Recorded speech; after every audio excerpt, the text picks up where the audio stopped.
The False Prince, Book 1 of the Ascendance Trilogy, by Jennifer A.Neilson, read by Charlie McWade. 1.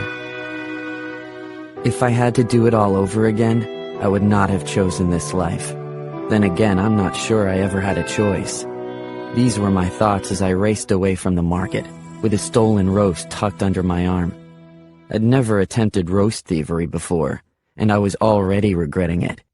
It happens to be very difficult to hold the chunk of raw meat while running, more slippery than I'd anticipated. If the butcher didn't catch me with his cleaver first, and literally cut off my future plans, I vowed to remember to get the meat wrapped next time, then steal it. He was only a few paces behind now, chasing me at a better speed than I'd have expected for a man of his girth. He yelled very loudly in his native language, one I didn't recognize. He was originally from one of the far western countries, undoubtedly a country where killing a meat thief was allowed. It was this sort of thought that encouraged me to run faster. I rounded a corner just as the cleaver suddenly cut into a wood post behind me. Even though he was aiming for me, I couldn't help but admire his throwing accuracy. If I hadn't turned when I did, the cleaver would have found its target. But I was only a block from Mrs. Turbledy's orphanage for disadvantaged boys. I knew how to disappear there. And I might have made it, if not for the bald man sitting outside the tavern, who stretched out his foot in time to trip me.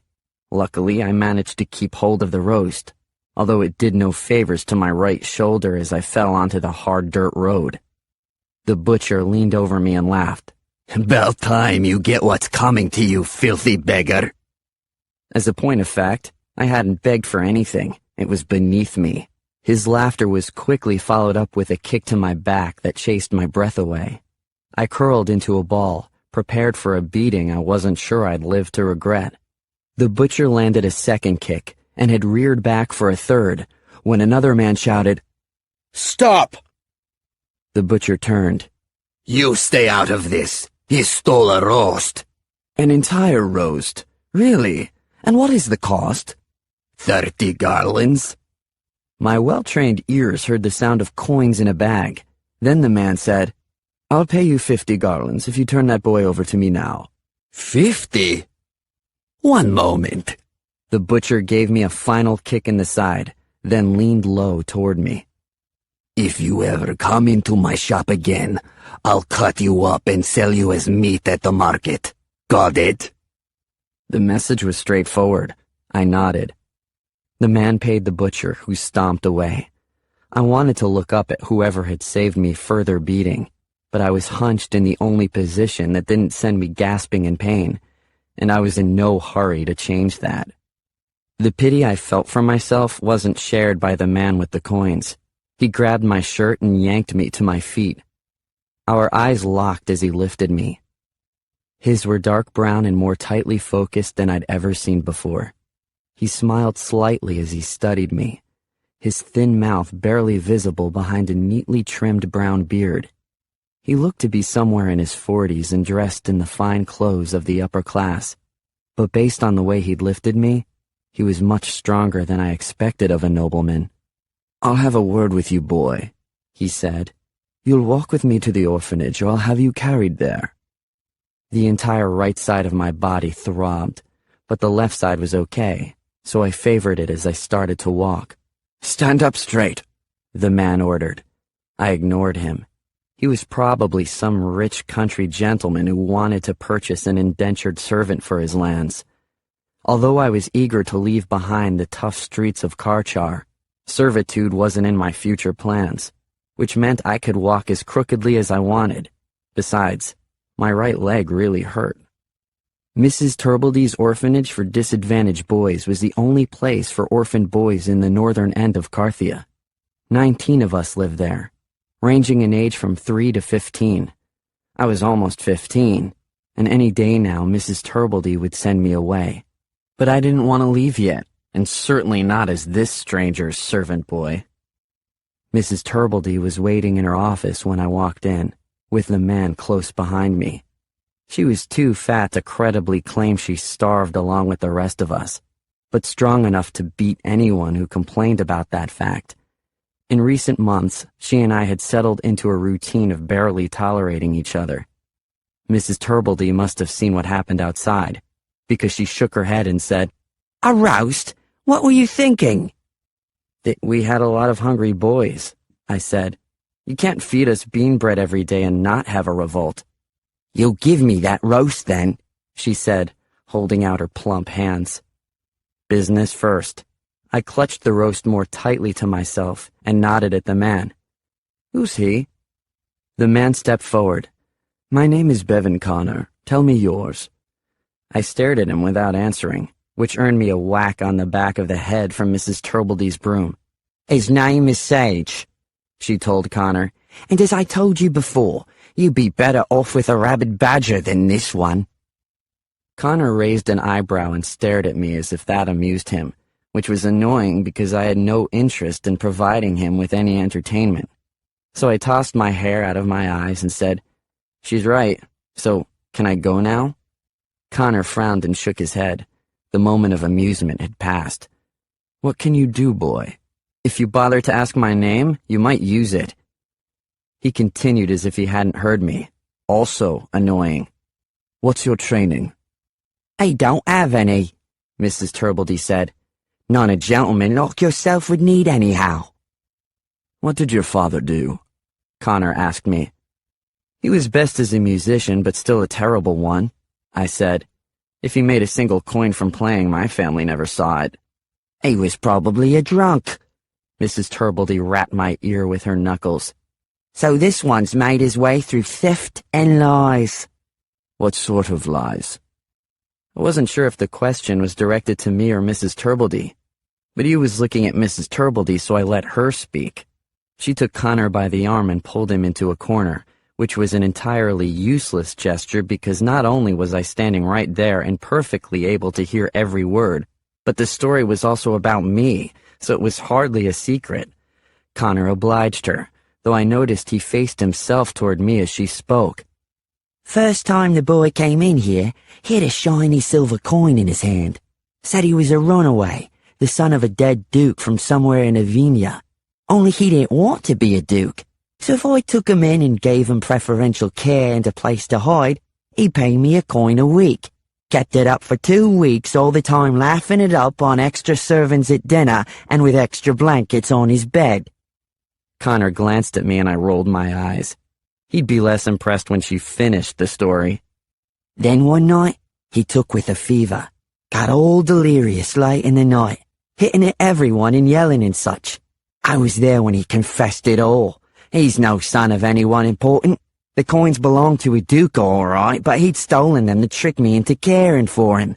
I dumped his body into the cellar to get better or not. I didn't care.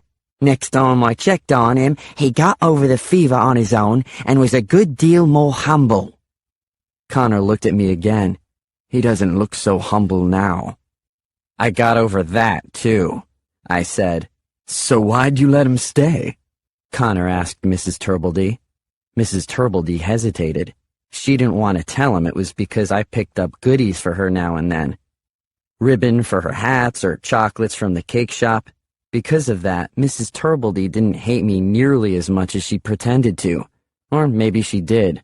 I stole from her, too. Connor walked back to me. "A thief and a liar, eh? Can you manage a sword?" "Sure, if my opponent doesn't have one." He grinned. "Do you farm?" "No." I took that as an insult. "Hunt?" "No." "Can you read?" I stared up at him through the parts of my hair.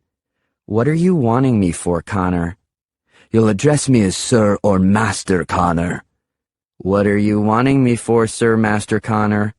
"That's a conversation for another time. Gather your things, I'll wait for you here." I shook my head. "Sorry, but when I leave the comfort of Mrs. Turbledy's fine establishment, I go on my own." "You're going with him," Mrs. Turbledy said. "You've been bought and paid for by Master Connor, and I can't wait to be rid of you." "You'll earn your freedom by doing whatever I ask of you and doing it well," Connor added. "Or serve me poorly and serve me for life." I wouldn't serve anyone for an hour until freedom, I said. Connor took a step toward me, hands out. I threw the roast I'd been holding at him and he flinched to avoid it. Using that moment, I pushed past Mrs. Turbledy and darted into the street. It would have been helpful to know that he'd left a couple of vigils at the door. One grabbed my arms while the other clubbed me over the head from behind. I barely had time to curse their mothers' graves before I crumpled to the ground. 2. I awoke with my hands tied behind my back and lying in the bed of a wagon. A throbbing headache pulsed inside me, worsened by the jostling of the wagon as we rode. The least Connor could have done was give me something soft to lie on. I resisted the temptation to open my eyes until my situation became clearer. My wrists were tied behind my back with a coarse rope, one that might be used to lead a horse. If it was, then I wondered if the rope was a last-minute idea. Maybe Connor hadn't expected to be taking me by force. Connor should have come more prepared. This thick rope worked to my advantage. It was easier to loosen the knots. Someone coughed near me. Didn't sound like Connor. Maybe it was one of his thug vigils. As slowly as possible, I inched one eye open. The cool spring day had become a bit overcast, but wasn't yet threatening rain. Too bad. I could have used a bath. One of Connor's vigils was at the far end of the wagon, looking at the view behind us. That probably meant Connor and the other vigils were on the seat at the front of the wagon. Another cough to my left. I let my head bounce with the next jolt of the wagon to see where it had come from. 2 boys sat there. The shorter one closest to me seemed to be doing the coughing. Both were near my age. The coughing boy looked sickly and pale, while the other was larger and tanned. They each had light brown hair, though the coughing boy's hair was nearer to blonde. He had rounder features as well. I suspected wherever he came from, he'd spent more time sick in bed than at work, and just the opposite for the other boy. I judged myself to be a blend of the two. Nothing about me was remarkable. I was only of medium height, one of many ways I disappointed my father, who had felt that it would hinder my success. I disagreed. Tall people fit in fewer hiding places. My hair was badly in need of cutting, tangled and dark blonde but getting lighter with each passing month. And I had a forgettable face, which again worked in my favor. The boy coughed again, and I opened both eyes to determine if he was sick or had something to say and was clearing his throat to get our attention. Only he caught me looking at him. Our eyes focused so solidly on each other that it was pointless to pretend I was still asleep, at least to him. Would he give up my secret? I hoped not. I needed time to think, and time for some unfortunately placed bruises to heal. Time was not on my side. "He's awake!" That was the larger boy, who got the attention of Connor's backseat vigil. The vigil crawled across the wagon to slap my cheek, which wasn't necessary because my eyes were mostly open. I swore at him, then winced as he yanked me into a sitting position. "Not too rough," Connor called from his seat. "He's a guest, Cregan." The vigil, now known as Cregan, glared at me. I didn't say anything else. Figuring the phrase I just used to curse at him had satisfactorily explained my wishes for the cause of his death. "You've met Cregan," Connor said, then added, "Mott is our driver." Mott glanced back to nod a hello at me. He and Cregan couldn't have been designed to look more different from each other. Mott was tall, dark-skinned, and nearly bald. What little hair he did have was black and shaved to his scalp. He was the one by the tavern who'd tripped me when I was trying to escape the butcher. In contrast, Cregan was short, not much taller than I was, and shorter than the tanned boy near me. He was surprisingly pale for a man who likely spent much of his day outdoors, and he had a thick crop of blonde hair that he tied back at the nape of his neck. Mott was lean and muscular, while Cregan looked softer than I knew him to be, judging by the way he clubbed me at the orphanage. How strange that there could be two people so different from each other, and yet my dislike for them was equally fierce. Connor motioned to the boys in the wagon with me. "That's Latimer and Roden." Latimer was the cougher. Roden had ratted me out for being awake. They nodded at me. Then Latimer shrugged, as if to say he had no more of an idea why we were here than I did. "I'm hungry," I said. "I'd planned on having roast for dinner, so whatever you've got had better be good." Connor laughed and tossed an apple onto my lap, which sat there because my hands were still tied behind me. Roden reached over, snatched the apple, and took a big bite of it. "One of the rewards for not having fought coming along. I'm not tied up like a prisoner." "That was mine," I said. "The apple was for anyone willing to take it," Connor said. There was silence for another moment, except for the sound of Roden eating. I stared icily at him, though I knew it'd do no good. If he came from an orphanage as I did, he knew the rules of survival. Rule number 1 said you took food whenever it was available, as much as you could get. "Neither of you fought Connor?" I asked Latimer and Roden. Latimer shook his head and coughed. He probably didn't have the strength to fight. Roden leaned forward and wrapped his arms around his legs. "I saw the orphanage you came from. It was 10 times the place I lived in. Then Connor comes and says if I cooperate, I could get a big reward. So no, I didn't fight." "You might have given me that nice speech instead of having me hit over the head," I told Connor. "What's the reward?" Connor didn't turn around to answer. "Cooperate first, then we'll talk reward." Roden tossed his apple core from the cart. He didn't even have the decency to eat all of it. "You can untie me now," I said. It probably wasn't going to be that easy, but there was no harm in asking. Connor answered. "Mrs. Turbledy warned me that you have a history of running away. Where do you go?" "To church, of course, to confess my sins." Roden snorted a laugh, but Connor didn't seem to find the same humor. "I can starve that blasphemy out of you, boy." I leaned my head back and closed my eyes, hoping to end any conversation involving me. For the most part, it worked. Roden said something about his devotion to the church, but I let it go. None of it mattered. I didn't plan on being here much longer. About an hour later, the wagon stopped in a small town I'd been to once before. It was named Gelvins. Although as small as it was, I'm not sure it deserved any name. Gelvins was more like an outpost than a town. With only a few shops on the street and a dozen pathetic excuses for homes. Carthian homes were normally well-built and sturdy, but Gelvins was poor and its farms dry. A sturdy home was a luxury few here could dream of, much less afford to build.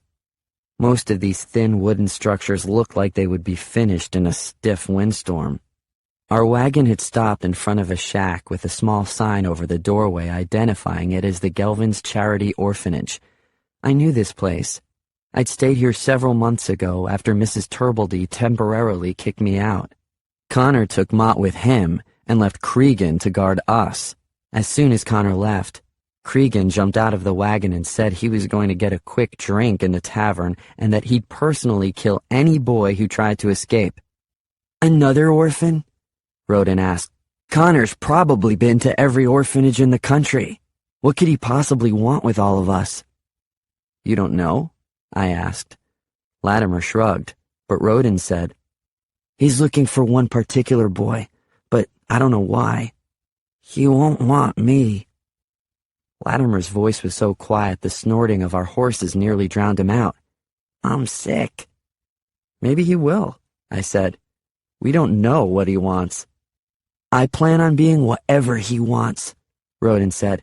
"I'm not going back to any orphanage, and I've got no future on the streets." "Who is Bevan Connor?" I asked. "Do either of you know anything about him?" "I overheard him speaking to Master Grippings, who runs the orphanage where Roden and I lived," Latimer mumbled. "He said he was a friend of the king's court." "King Egbert?" I shook my head. "Connor's lying then. Everyone knows the king has no friends." Latimer shrugged. "Friend or enemy, he convinced Master Grippings that he was here as a service to the king." "But what does that have to do with us?" I asked. "A handful of orphaned boys." He just wants one boy, Rodin reminded us. The rest of us will be cast away as soon as we become useless to Connor. He said as much to Master Grippings. Let me make it easier on you, I said to Rodin. Untie me and I'll be on my way. That's one less boy to contend with. I'll do no such thing, Rodin said. Do you think I want to be punished for your escape? Fine, but the knots are really tight. Could you just loosen them? Rodin shook his head. If they're tight, it's because you irritated Connor's vigils, and you probably deserve it. Connor wouldn't want him to be hurt. Latimer crept toward me and said, Turn around. I can't maneuver with my arms behind me. Just reach back there. Latimer stretched an arm across my back, which I caught with my hand and twisted behind him. Rodin jumped up to one knee, startled, but with my other hand I slipped a noose over Latimer's neck and pulled it so that it was nearly tightened. Rodin froze, waiting to see what I'd do next. Getting the rope off my wrists had been an easy matter. Knotting it into a noose was a bit trickier, although now was not the time to admire my handiwork. Rodin didn't look impressed with my behind-the-back knot tying. Clearly he'd never attempted something like that before, or he would have been. Or maybe he just didn't want me to strangle Latimer in front of him. Not an inch closer to me, I warned Rodin, or else I'll dump him over the side of the cart and you can describe to Connor the sound of his snapping neck. Please don't do that, Latimer breathed. Rodin sat back down. I don't care if you kill him and I don't care if you run away. Leave if you want and pray Connor's vigils don't find you. I stood, apologized to Latimer for threatening to kill him, then gave a ceremonial bow to Rodin. The bow might have been a mistake. Midway through standing up straight, Cregan whacked me in the back with the flat end of his sword. I fell forward, all air knocked from my lungs. You know what'd happen to me if I let you get away, boy, Cregan snarled. I knew, and I wasn't entirely opposed to it. You said you'd kill anyone who tried to escape, Rodin reminded him. And so I will, Cregan said, baring his teeth when I turned to look at him. He'd replaced his sword with a knife and leapt into the wagon in 2 steps.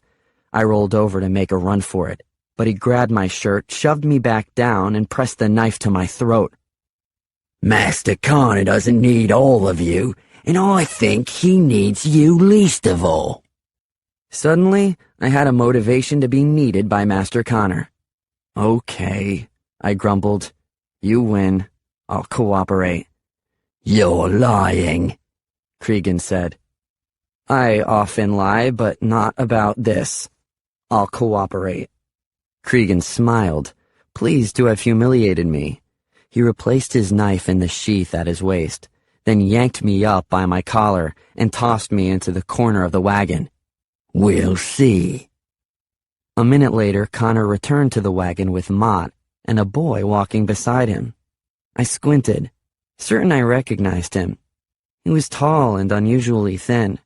His hair was darker than both mine and Rodin's, but his was stringy and straight, and more in need of a trim than mine, if that was possible. The boy climbed dutifully into the back of the wagon. Connor glanced at my untied hands, and then at the thin vein of blood trickling down my neck. He eyed Cregan. Any trouble? None, sir, Cregan responded. Only I believe you'll find Sage to be more cooperative now. Connor smiled as if that was all he needed to know of the matter. I'm glad to hear it. Boys, meet Tobias. He'll be joining us in our quest. What quest? I asked. Connor shook his head. Patience, Sage. Patience is the mark of a ruler. And that was my first clue about why Connor had taken us. We were all in terrible danger. 3. I knew Tobias. He might not have known me because I'd come and gone from Gelvin's charity orphanage so quickly. But in my short stay, Tobias had stood out amongst the others. He was no ordinary orphan. He'd been educated as a child and continued to read anything he could get his hands on. He was given special privileges at the orphanage because it was felt he was one of the few with any hopes of one day making a success of his life. Tobias glanced my way. You're bleeding. I brushed at the cut mark on my neck. It's mostly stopped. That was as much concern as he wished to invest. Do I know you? I stayed here about 6 months ago. Yeah, I remember. Locked the headmaster out of the orphanage for an entire night, didn't you? The grin on my face became my confession. You have to admit, we ate well that night, for once. It's not funny, Tobias scolded. Maybe we don't eat well most of the time, but it's because there's not a lot of food to go around. You gave out a week's worth of food that night. It was a very long, very hungry week after you left. My grin faded. I hadn't known that. We rode for over an hour through a lonely plain covered in gorse and nettle. Tobias remarked that he found it beautiful in a desolate sort of way. I saw the desolation, but the beauty escaped me. Eventually it became dark enough that Mott suggested we find a place to stop for the night. The closest town was still Gelvin's behind us, rather than anything yet ahead, so I didn't think it should matter too much where we camped. But Mott still took us a ways farther until the vegetation changed, and he found a small clearing surrounded by tall willow trees and thick bushes. They're hiding us, I muttered to the other boys. Roden shook his head back at me and said, It's safer here than out in the open. They're protecting us. Mott jumped off the wagon and began shouting orders at each of us for what to unload from the wagons and where to put it. Mostly blankets, and I hoped food. I was assigned to remain in the wagon and hand things to the others on the ground. Afraid I'll run away? I asked. Any trust you get here will have to be earned, Mott said. And I'd say you have a great deal more to earn than the others. He nodded at a sack near my foot. Hand me that. Although Connor was the master of our group, Mott was clearly the one keeping our show running. He was no ordinary useless vigil. At least I noticed that he didn't need to ask Connor's permission for everything. And when Mott issued orders to Cregan, Cregan did as he was told. While we worked, Connor stationed himself on a fallen log to peruse a tattered leather-bound book. Every now and then he'd glance up, studying each of us with more than a casual examination, then return to his book. Cregan got a fire going, and afterward Mott instructed us to gather around so that Connor could talk to us. Talk to us? I said. When do we eat? We eat after the talk, Connor said, closing his book and standing. Come, boys, sit. I jumped out of the wagon and squeezed onto the edge of a log Roden and Tobias had dragged near the fire. They weren't too pleased to have me there, but didn't complain either. Latimer squatted on the ground.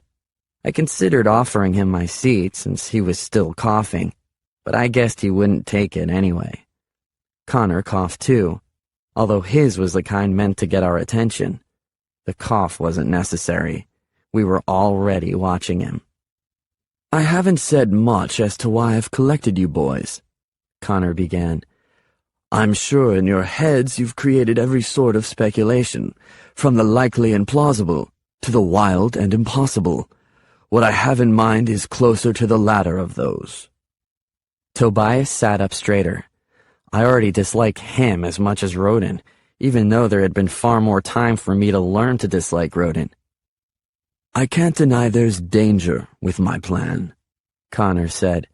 If we fail, there will be terrible consequences, but if we succeed, the rewards are beyond your imagination. I wasn't sure about that. I could imagine some fairly big rewards. In the end, only one of you can be chosen. I need the boy who proves himself to be the closest fit with my plan, and my plan is very demanding and very specific. Tobias raised his hand, a sign that he'd been educated. At the orphanage I came from, a person only raised a hand if he was about to hit someone with it. Sir, what is your plan? Excellent question, Tobias, but it's also a very secret plan. So what I'd like to do first is offer any of you the chance to leave now. You may leave with no feelings of regret or cowardice. I've been very upfront about both the danger and the rewards. If you don't feel that this is for you, then this is your opportunity to leave. Rodin looked at me. I arched my eyebrows in response. He wanted me to leave, that was clear. And I would have stood right then, except for a nagging voice in my head that told me something was wrong. So I kept still. Latimer raised his hand, not because he'd been trained to, but because it had worked for Tobias. Sir, I think I'd like to leave. I'm not fit to compete with these other boys. And frankly, I'm not one to face danger, even for great rewards. Apparently, the nagging voice hadn't visited Latimer's head. Certainly you may leave. Connor politely raised a hand toward the wagon. Why don't you get back in there and I'll have Cregan drive you to the nearest town. Tonight? The rest of us have more to discuss tonight, so yes, go right now. Latimer gave an apologetic smile to us and thanked Connor for understanding. I nodded a goodbye to him and wondered, like I'm sure Rodin and Tobias did, if it'd be smart to make the same choice. Connor hadn't said what would happen to the boys he didn't pick for his plan, nor just how dangerous things might get. Then I realized what my instincts had been trying to tell me. Mott was ahead of us, motioning Latimer toward the wagon. Where was Cregan? I stood and yelled, "Latimer, stop!" But my warning only gave Latimer time to turn from climbing into the wagon. His eyes widened as he saw what I had sensed. An arrow whooshed past me and pierced his chest. Latimer yelped like a wounded dog and fell backward on the ground, dead. With a furious cry, I leapt toward Cregan, who is still partially hidden in the shadows behind us, and tackled him to the ground. Cregan went for the knife at his waist, but one hand still held the bow he'd used to kill Latimer, so I got the knife first. With my body crossways over Cregan's, I started to crawl off him, but Mott lunged at me from behind and I collapsed face down into the dirt. Cregan took a deep breath, then sat up and easily wrested the knife from my hand. That was probably a good thing. I don't know what I would have done with it if Mott hadn't stopped me. "You killed him!" I growled, getting a taste of dirt into my mouth. Connor knelt beside me and lowered himself so that I could see his face. His voice was eerily calm. Latimer was sick, Sage. He wasn't going to get better, and I think he proved a good lesson for the rest of you. Now you can get up and rejoin the other boys, or you can take a wagon ride with Latimer. It's your choice. I thrust my jaw forward and glared at Connor, then finally said, I suppose Latimer won't be much company now. I'll stay here. Excellent decision. Connor clapped a hand on my back as if we were old friends. He nodded at Mott, who let me go, then added, I'm sure Latimer's death is a shock to you, but it was important for you three to understand the seriousness of what we are doing. When I sat up, Cregan's leg brushed roughly past me as he went to help lift Latimer's body into the wagon. Normally, I'd have kicked him in return, but for the moment I was too stunned to think. Bury him deep, Connor said. Still on the log, Tobias was pale and perfectly still. Rodin looked as if he was having trouble breathing. My breathing wasn't working any better. It didn't help that Mott had rudely pressed his knee into my back for the last couple of minutes. Connor's smile was a thin line on his face. Sage, I believe your question earlier was why we had the meeting before we ate. This is why, so we wouldn't waste our food. His eyes passed over to Rodin and Tobias. How about it then? Does anybody else want to leave? 4. Mott laid out a sack of fresh fruit and salted meat, but other than him and Connor, none of us touched it. It's your last chance until breakfast, Connor said. You'll want to keep your strength up. Rodin shook his head at Connor. He didn't look like he could stomach a bite of food anyway. Tobias had been nearly frozen since Latimer was killed. He'd barely even blinked. I'd gone numb. Literally, I felt nothing. Connor and Mott ate their meal while the rest of us sat.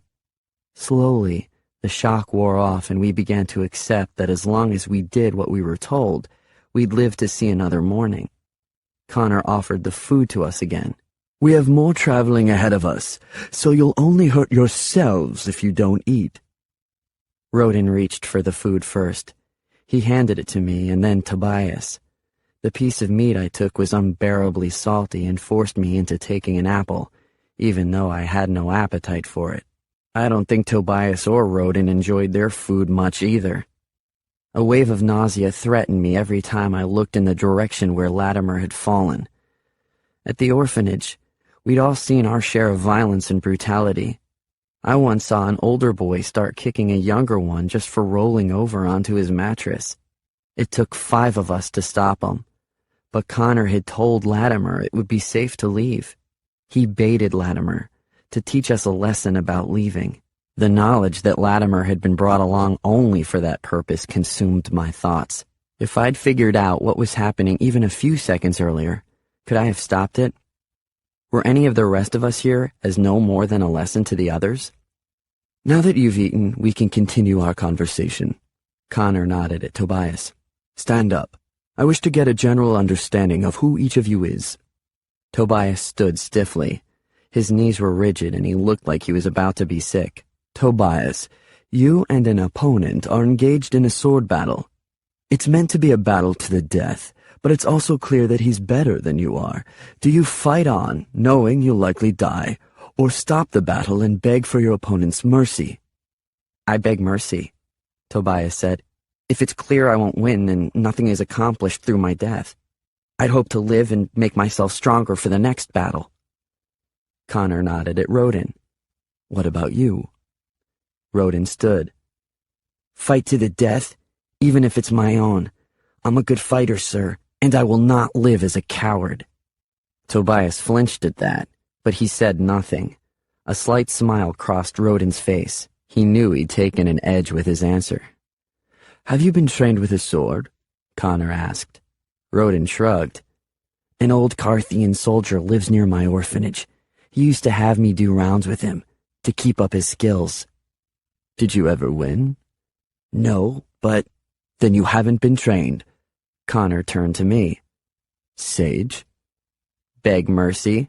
Rodin snorted. I continued. Then, when my opponent lowers his guard, certain of his victory, I'd finish the battle. Connor laughed. A violation of all sportsmanship and swordplay, Tobias said. What do I care about sportsmanship? I said. If I'm about to get killed, it's not play anymore. I won't check the rules to see if my survival fits with someone's code book of fair play. You'd never win that way, Rodin said. Any master swordsman won't lower his guard until you're disarmed. Connor didn't say he was a master swordsman, I said. Only that he was better than me. And yes, I would win. Connor walked closer to me. Stand when I address you. I obeyed. Connor was taller than me by several inches and stood closer than I liked, but I refused to step back. It occurred to me that he was testing to see whether I would. Are you standing straight? Connor asked. You slouch so much I might mistake you for a hunchback, and with all that hair in your face, you might be a criminal too. I straightened but made no attempt to push the hair out of my eyes. I could see him just fine, which was all I cared about. Connor asked, Who do you look like, your mother or father? It's hard to say, sir. It's been a long time since I've seen myself in a mirror. You have a clever tongue and an arrogant tilt to your head. I'm surprised Mrs. Turbledy hasn't beaten it out of you. You mustn't blame her. She beat me the best she could. You're a trick to figure out, Sage. Would you ever be on my side even if I chose you above the other boys? I'm only on my side. Your trick will be convincing me that helping you helps me. What if I did? Connor asked. How far would you go to win? The better question, sir, is how far you will go to win. I looked him steadily in the eyes as I spoke, although his back was to the fire and his eyes were set in shadow. You killed Latimer, so we know you're willing to murder to win. I am. Connor backed up, speaking to all of us again. And I'm willing to lie, to cheat, and to steal, I'm willing to commend my soul to the devils if necessary because I believe there is exoneration in my cause. I need one of you to conduct the greatest fraud ever perpetrated within the country of Carthia. This is a lifetime commitment. It will never be safe to back down from my plan and tell the truth. To do so would destroy not only you, but the entire country, and you will do it to save Carthia. To save Carthia? Tobias asked. How? Later, Connor said. Until then, boys, Mott has laid out a blanket for each of you by the fire. Tonight we sleep, and sleep well, because tomorrow our work will begin. I chose the blanket closest to me. Rodin lay near me and wrapped his blanket tightly around him. Remember when I said I never won rounds against that old soldier? He asked.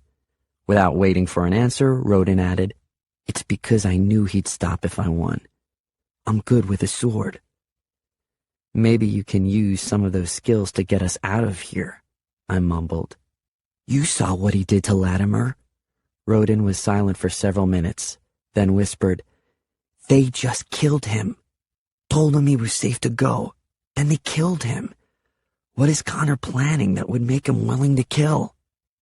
He's planning a revolution, I whispered back. Connor is going to use one of us to overthrow the kingdom. 5. Sometime during the night, I tried to roll over in my blanket. A tug on my ankle awoke me, and I sat up to find myself chained to Mott, who was sleeping beside me. I grabbed a pebble and flung it at Mott's face. His eyes flew open and he sat up, glaring at me. What? He snarled. You chained me up? I said. Not the others, only me? The others won't run. You might. Mott lay back down. Go to sleep or I'll knock you out cold. I've got to go. Go where? To go. I'd have just taken care of it myself, but it looks like you want to come along. Mott cursed. Wait for morning. Wish I could. I've been cursed with my mother's pea-sized bladder. Mott sat up again, fumbled on the ground for the keys to the chain, then unlocked himself. He grabbed his sword and directed me to stand, then escorted me over the cold ground to some bushes a little ways from camp. Go here. I did my business, then we walked back to camp. Mott grabbed the collar of my shirt and shoved me back onto my blanket. You ever wake me in the night again and I'll hurt you. As long as you have me chained, prepare for waking up a lot in the night, I said. I'm not a quiet sleeper. He replaced the chain, tightening it, I noticed, from what it had been before. I stretched and yawned and rolled over, pulling my chained leg as far forward as I could. Mott yanked it back. Even though I knew I'd pay for it the next day, I couldn't help but grin as I pulled my leg forward again. Surprisingly, that morning Mott made no mention of the previous night. I got a kick awake, but so did Rodin. Tobias was up walking around, so he must have been awake already, and smirked a little to see Rodin and me groan in our blankets. Rodin seemed to have recovered from the shock of Latimer's murder last night, or at least, he was back to his old self, assuring Tobias and me as we cleaned up that he intended to be the boy Connor chose. Tobias and I glanced at each other. Tobias's expression was clear. He intended to win too, only he clearly planned on pursuing that goal more quietly than Rodin. I have bread for breakfast, Connor announced. A mouthful for any boy who correctly answers my questions. He broke off a piece of bread and asked, Who are the current king and queen of Carthia? Egbert and Corinne, I said quickly. Tobias laughed. King Egbert is correct, but the queen is Erin. Connor tossed the bread to Tobias, which I thought was unfair. I'd already given him half the answer, yet he got the entire bite. Connor broke off another piece, then asked, How many regions sit in King Egbert's court? Tobias guessed 10, but Connor said that was incorrect. Neither Rodin nor I answered. The correct answer is 20, Connor said. No matter how many nobles or wealth or stature exist in the land, there are always 20 regents given a seat in the court. They advise the king, although Egbert too often ignores his regents. He popped the bread in his mouth, then took another piece while he chewed. After swallowing, he asked, "How many sons does King Egbert have?" "2," I answered. "Wrong again," Tobias said. "There is one, the Crown Prince Darius. There were 2 until 4 years ago when the younger son, Prince Jaron, was lost during a sea voyage." Connor tossed the bread to Tobias, and then said to me, "Your accent is Avenian, so you're not originally from Carthia. What brought you from Avenia to Carthia?" "That orphanage was the farthest away I could get from my family," I said. "Are your parents still alive?" he asked. "I have not sought out any information on them for some time," I said. "As far as I know, I'm completely alone in this world." "Avenia is a violent country," Connor said. "If disease doesn't strike, bandits will. Few live to old age in Avenia." "Consider me an orphan," I said. "An orphan of family and of country. Is loyalty to Carthia a requirement for you?" Connor nodded. "It's a must. It will take you more effort to learn facts about this country, which Roden and Tobias have grown up knowing. Are you up to learning?" I shrugged. "Tell me about the regents." Connor rewarded my question with a chunk of bread, and then said, "I am one of the 20 regents, albeit a minor one. My father was a man of great influence in the court, so upon his recent death I inherited my position in the court. 13 of the regents inherited their positions. The other 7 earned them through great acts of service to the king. 3 of the regents are women. 2 are old men whose sons can't wait for them to die to take their places. For every regent in the court, there are 5 nobles in Carthia who would love to see them fall from grace, so that another Carthian can be brought into council with the king. All of the regents claim loyalty to the king, but few actually practice it. The secret none of them keep very well is that they wish to have the throne for themselves." "Does that include you?" Roden's question was not rewarded with bread. Connor pressed his lips together and then said, "As I told you, my status in the court is minor. It's useless for me to aspire to the throne. It would be taken over 100 times before I attained enough power to acquire it." "He didn't ask whether you'd get the throne," I said. "He asked whether you wanted it." Connor smiled. "Is there anyone who bows to the throne and does not wish that he was the one who sat on it? Tell me, Sage, have you ever lain on the hard floor of the orphanage, staring at the stars through cracks in the ceiling, and wondered what it would be like to be king?" I couldn't deny that. Beside me, Roden and Tobias were nodding their heads. In the few moments at night before sleep came upon us, when all orphans do their best dreaming, we'd all thought about it. Connor continued his lesson. "Second in power to the king is the High Chamberlain, Lord Kerwin, but Kerwin is a servant to the king and could not become king himself. The most powerful of the regents is the prime regent, a man named Santhias Veldegrath. He is ruthless in his ambition. He's climbed the ladder of power by destroying those with influence greater than his. I suspect there are more than a dozen nobles either dead or in the king's prison because of Veldegrath. He wants the crown and works the king's armies to his favor. If anything were ever to happen to the royal family, Veldegrath would be the first to reach for the throne. The other regents would either bow to his will or send Carthia into civil war in pursuit of their own ambitions." "I know of Veldegrath," Tobias said. "He owned the land my grandmother lived on. One day a messenger came round and told her the rent would be doubled. She hated him to the end of her life." "He has his enemies, yes, but he also has powerful friends. Veldegrath has no compassion for the people, and will suck every good thing from Carthia to himself until it's swallowed up." "So which do you prefer?" Tobias asked. "A reign of Veldegrath, or civil war? Neither. That is why you are here.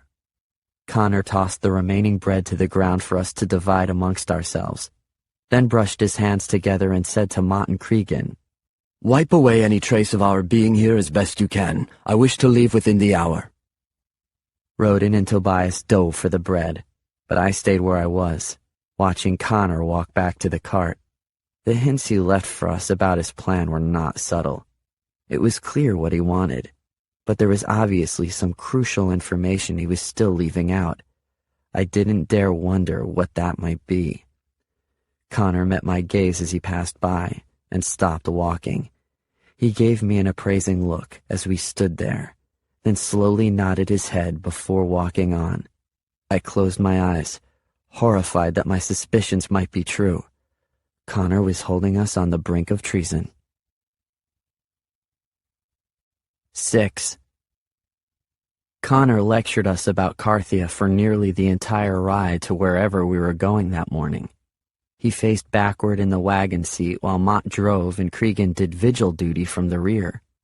He pointed out the various towns all over Carthia, gesturing their direction from us and describing in detail the qualities of the different large cities. "Triliad is that way," he said, pointing to the south, "the capital of Carthia and home of the royal family. Have any of you ever been there?" Tobias spoke up. "My father brought me there when I was very young, but I don't remember it." "I've been there too, but it was some time ago," I added. "Tried to steal a pigeon from the king's dovecote. It didn't work out so well." They laughed, which was odd since I hadn't meant it as a joke. I'd been hungry at the time and barely escaped without being detected. Sprained my ankle in a fall as I ran that didn't heal for a week. I'd been to many of the towns he spoke of. It was clear that I was better traveled than either Roden or Tobias. Roden said he'd been born somewhere in southern Carthia and left on the steps of the orphanage in Benton. He had no idea who his parents were or anything about them. He'd never left Benton until Connor came for him. Tobias said that he had been born in a town near Gelvins, but his mother died at birth and his father died of disease a few years later. His grandmother had taken over his care afterward, but after she died 2 years ago, he'd been sent to the orphanage. "Who educated you?" Connor asked him. "My grandmother? She worked for a man who had a vast library and let her borrow a different book each week to read to me. I miss the books almost as much as I miss her." "Do you read?" Connor asked Roden, who shook his head. "I've always wanted to, though," Roden said. "I'm good on my feet and thought maybe I'd join the king's army, but to rise in rank, I'd be expected to read." "So you're a patriot," Connor said admiringly. "Then we shall have to teach you to read. What about you, Sage? Can you read?" I shrugged. "Didn't you already ask me that?" "You chose to insult me last time rather than answer," Connor said. "I don't expect you've had much education."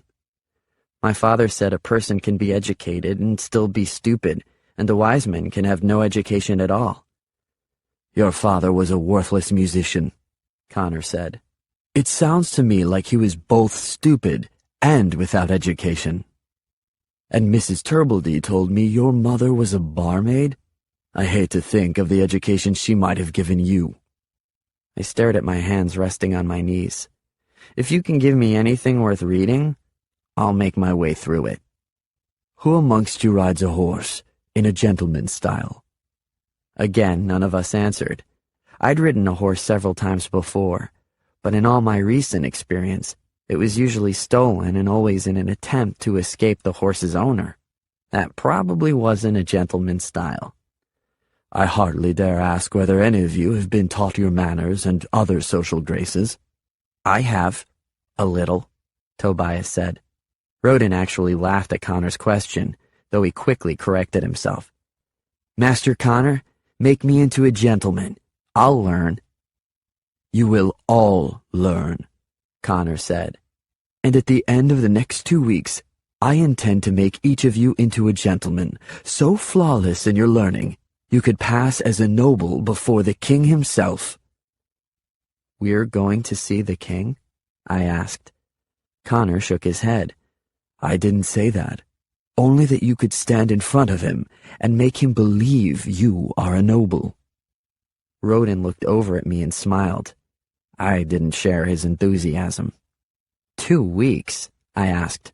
What's the hurry? Connor locked eyes with me. Because that's when the boy I choose will be tested. Tobias cleared his throat, and then asked, What happened to the other 2 boys, sir? The 2 boys who you don't choose? Connor looked at each one of us before answering. When he spoke, he only said, 2 weeks, boys. Pray you are the one I choose. Then he turned his back to us, and we continued riding. Tobias, Roden, and I looked at one another.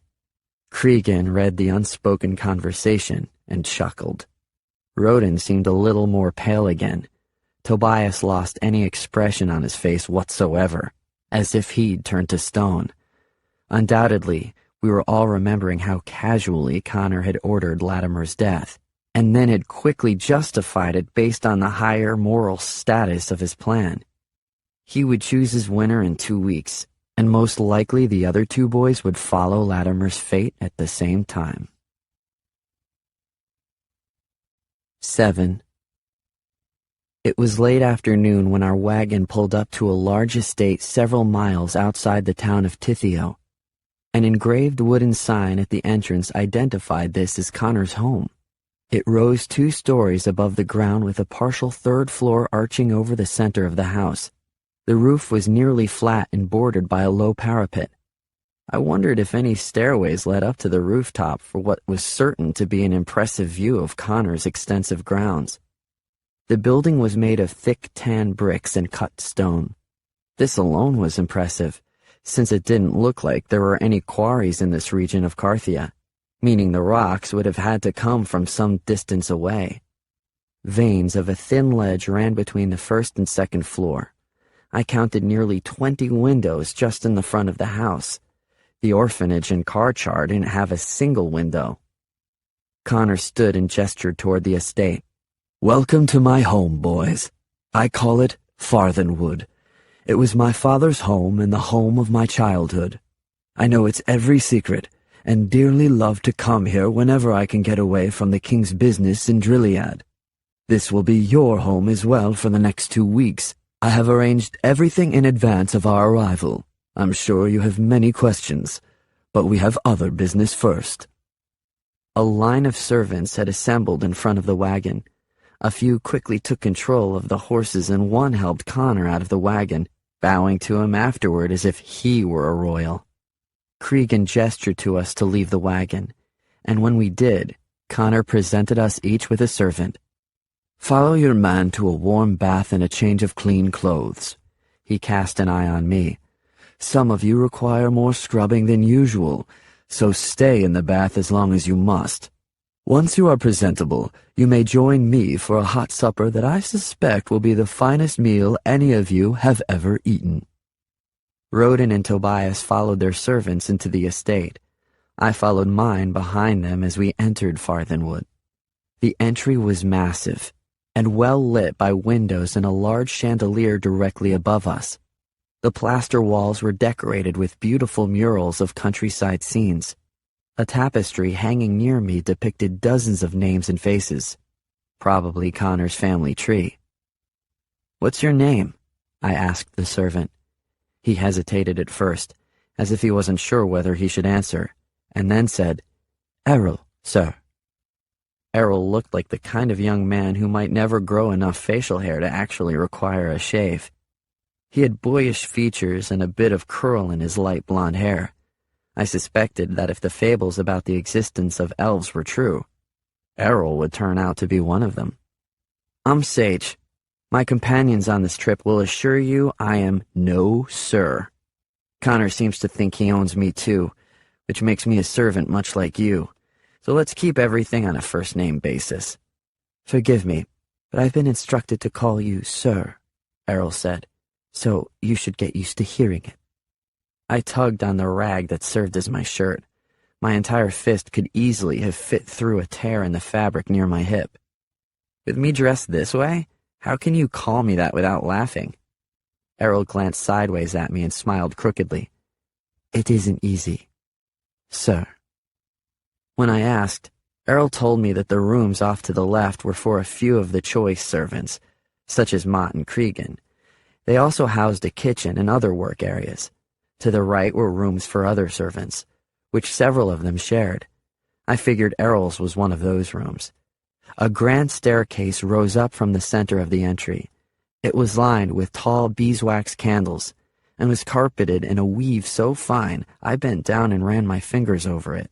Ahead of me, I heard Rodin's servant tell Rodin that with my dirty hands, he'd have to scrub that area of carpet now. Out of spite, I made sure I left a mark there. The second floor consisted of rooms on alternating sides of a long hallway.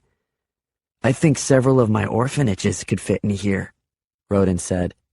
Connor's a rich man, that's for sure, Tobias added. Why does he need so many rooms? I asked. Errol smiled. If he had fewer rooms, there wouldn't be enough cleaning for all of us to do. I laughed loudly, which earned a glare from the other two servants. In a quieter voice, Errol continued. Master Connor often has guests. He wishes to impress his wealth upon them, and usually does. He said he's a regent in the court. Has the king ever been here? The king has not, but the queen came once when traveling with her courtiers. I've heard she's not very pretty, I said. Errol looked at me like I'd slapped him. Whoever told you that was lying, he said, as if personally offended. Queen Erin is a strikingly beautiful woman. Master Connor himself has often commented on that. Is Connor married? No, sir. He loved a woman once, but that didn't work out. Do you know why we've been brought here? I asked. Connor said he has a plan. If I knew, it wouldn't be my place to say it. Errol's eyes darted around as he spoke. You don't have to tell me, I said quickly. The last thing I wanted was to make Errol afraid to talk to me. I was just curious. All we hear as servants are rumors and bits of the whole story, Errol said. You couldn't trust the little I know anyway. No, I agreed, then changed the subject. How long have you served Connor? I came here when I was 10, sir, half my life ago.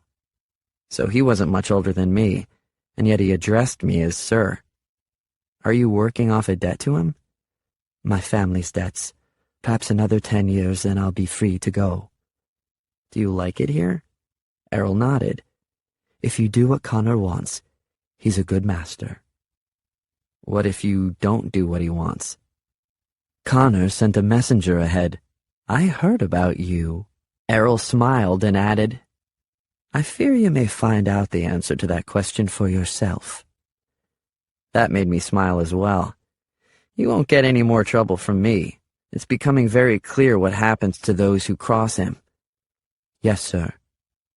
Errol stopped at a door. You'll share a bedroom with the other boys, but your bath will be in here. He opened the door to reveal a nice-sized room that looked as if it had been converted for use in bathing. The decorations here were soft and feminine, but it didn't appear to be anyone's current living quarters, so I assumed this was a guest room. I was tempted to throw myself down on the bed near a far wall for a nap, but given how dirty I was, they'd probably have to burn the bed afterward. Errol tugged at my shirt to prompt me to undress for the bath, but I jumped away from him and said, I bathe in private. Errol smiled again. If you will pardon the observation, sir, it doesn't appear that you bathe at all. I laughed. Well, I won't start by having my bath with company. My instructions are to bring you to supper as clean as a nobleman's son. I'll wait outside if you wish, but when you come out, if you are not that clean, we'll return to that bath again. I obey the master's wishes, not yours. This time Errol was not smiling as he closed the door. You can relax out there, I called to him. I'll be a while. I looked for a way to lock the door but found none, so I dragged a heavy chair to the door and braced it beneath the door handle. The room had a window balcony at the back of the house. I tiptoed out onto it and looked around. A gardener was working below me, but his head was bent down to the flowers. Probably not a great risk of him looking up. The exterior of Connor's home was built from rock, with a thin ledge marking each floor. It was a long fall to the ground, but there were a lot of ways to make sure I didn't fall. I swung my body onto the balustrade, balancing myself against the outside wall. Bracing my foot against the angled curve of a rock, I dug my fingers into the crevice of another rock and climbed. 8. Errol was calling my name when I returned to the room, sweaty and tired. I hadn't been gone long, just enough to have a look over Connor's grounds for myself. Still, I wondered how long he'd been calling for me. "Must have fallen asleep," I called back to him, splashing some water with my hand. "What do you need?" "Your water must be cold by now," he said. "May I come refill it?" The water was cold, but it was also perfectly clean, and I was filthier than when he'd left me. "The water is fine," I said, undressing as quickly and quietly as I could. "I won't be too much longer." "The other boys left their baths long ago."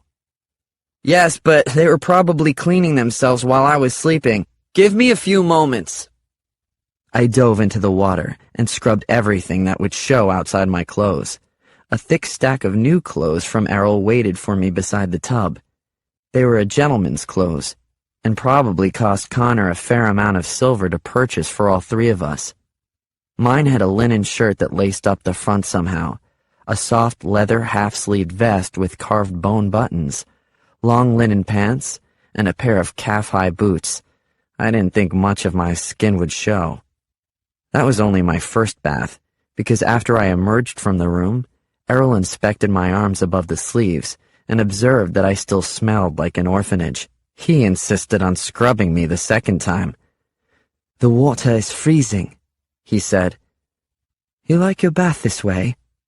"It's colder now," I said grumpily, and I never said I preferred it, only that it was fine. Errol's gentle manners were not reflected in his bathing assistants. It surprised me how much dirt came off the second time.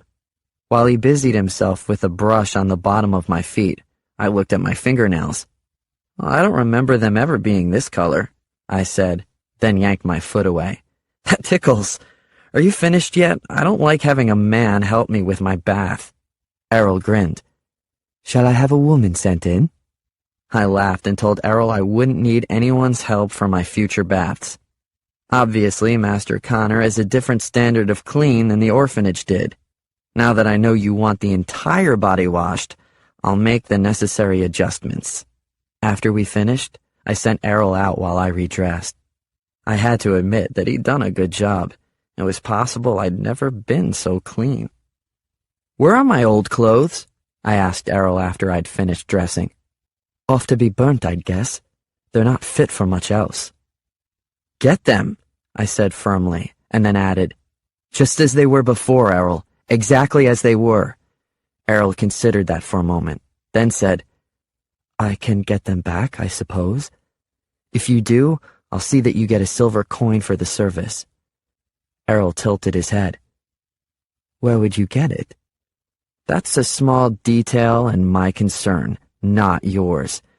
But it would buy months off your debt to Connor." I widened my arms. "These clothes aren't mine and they're not me. I suspect I'll want those other clothes back in 2 weeks." Errol shrugged. "I'll see what I can do. Now come, the master is expecting you at supper." Connor had bathed and shaved as well. He cleaned up nicely, now looking more like a noble and less like a road-weary traveler. Roden and Tobias were already seated when I walked in. The small dining room appeared to be reserved for everyday meals and more intimate affairs. It was clearly designed to impress whoever ate here with an idea of Connor's wealth. I couldn't help but do the math on how much a clever thief might earn from stealing a polished silver fork or a gold-rimmed goblet, or a single crystal hanging in beads from the sconces on the wall. "Sit, please," Connor said, motioning to the plate at his left. Tobias was at his right, and Roden was beside Tobias. Roden was clearly distressed that I had been seated closer to Connor than him. As soon as I sat, servants began bringing in the food. They started with cheese as soft as butter and fruit in the prime of ripeness. At the orphanage, we got the leftovers from the kitchens of the wealthy after they were too wilted or brown to be served at their tables, usually within minutes of the scraps turning to mold. Connor was served first, but he waited for the rest of us to be served before he began. Although I was served second, I assumed I had to follow the same guideline. It was a horrible temptation to ignore Connor's example and begin eating. My senses were overwhelmed by glorious smells on my plate and others coming from the kitchen. "Do you eat like this all the time?" I asked enthusiastically. "All the time," Connor said. "Would you like a life of this luxury?" "This exceeds any expectation I might have had for my life," I answered. "It's a humble meal compared to a king's feast," Connor said. "But who'd need a king's feast if they had all this?" Rodin asked as his plate was served. Then he looked at Connor, knowing he'd made a mistake, but not sure exactly what it was. He searched for the words to correct himself, and failed. Tobias took his opening. "I'd need a king's feast." A girl reached over my shoulder and set a bowl of burnt orange-colored soup in front of me. She had dark brown hair pulled into a single braid down her back. She wasn't necessarily beautiful, but something about her was definitely interesting. Her eyes fascinated me the most, warm and brown, but haunted, maybe afraid. She frowned when she caught me looking at her, and returned to serving the others. "Thank you," I said, getting her attention again. "What kind of soup is it?" I waited for her to answer my question, but none came. Maybe in Connor's home the servants were not permitted to speak at his table. I turned away quickly, hoping I hadn't gotten her into trouble. Connor prattled on, telling us what we could expect to eat for dinner that evening. Crisp bread still steaming from the oven, glazed roasted duck with meat so tender it could be cut with a spoon, fruit pudding chilled from an underground cooler. I heard him, but continued to watch the girl as she refilled drinks for each of us. When she leaned to refill Tobias's cup, another servant bumped her with his shoulder, and a little water splashed onto Tobias's lap. Connor glared at her, irritated. I opened my mouth to defend her, but she handed him another napkin and hurried from the room before anything could be said. When we were all dished up, Connor picked up the spoon at the top of his plate and said, "This is your soup spoon. It is for the soup and only for the soup." Following his direction, I grabbed my spoon, trying to hold it the same way he did. It was an awkward, uncomfortable position. Maybe gentlemen had to feed themselves this way. Poverty-stricken orphans didn't. I was used to holding my spoon the same way I might grip an axe. "You eat with your left hand?" Connor asked me. "That's unacceptable. Can you do it with your right?" "Can you do it with your left?" I countered. Connor sounded offended. "No." "Yet you asked me to switch to my right." "Just do it." I switched hands but made no attempt to imitate Connor's delicate grip with this hand. Instead, with my axe grip, I went straight for the soup. "No, Sage," Connor said. "Scoop the soup into your spoon by pushing the liquid away from you, like this." He demonstrated, and added, "That way, if you spill, it will go onto the table, not onto your lap." The last bowl of soup I'd eaten had been consumed by my holding both sides of the bowl and drinking it as from a cup. My right hand was sloppy, and as soon as Connor looked away, I switched back to my left. He noticed, but said nothing. Connor corrected Rodin on how to hold his spoon. "It's not a hammer, boy," he lectured Tobias on leaning over his bowl. "Bring the food to your mouth, not the mouth to your food." But he said nothing else to me about manners. I suspected he'd given up. Following the soup, we had some bread and more cheese. Connor demonstrated the use of the cheese slicer and bread knives. I thought both of those were obvious, so I didn't pay much attention. Rodin and Tobias seemed captivated. The girl who had caught my attention before returned to clear our soup bowls and the bread and cheese while other servants brought us the main course. She frowned at me again, which bothered me because I didn't see what I possibly could have done so soon to irritate her this much. "I'm already full," Tobias said. "It's considered rude to say that," Connor said.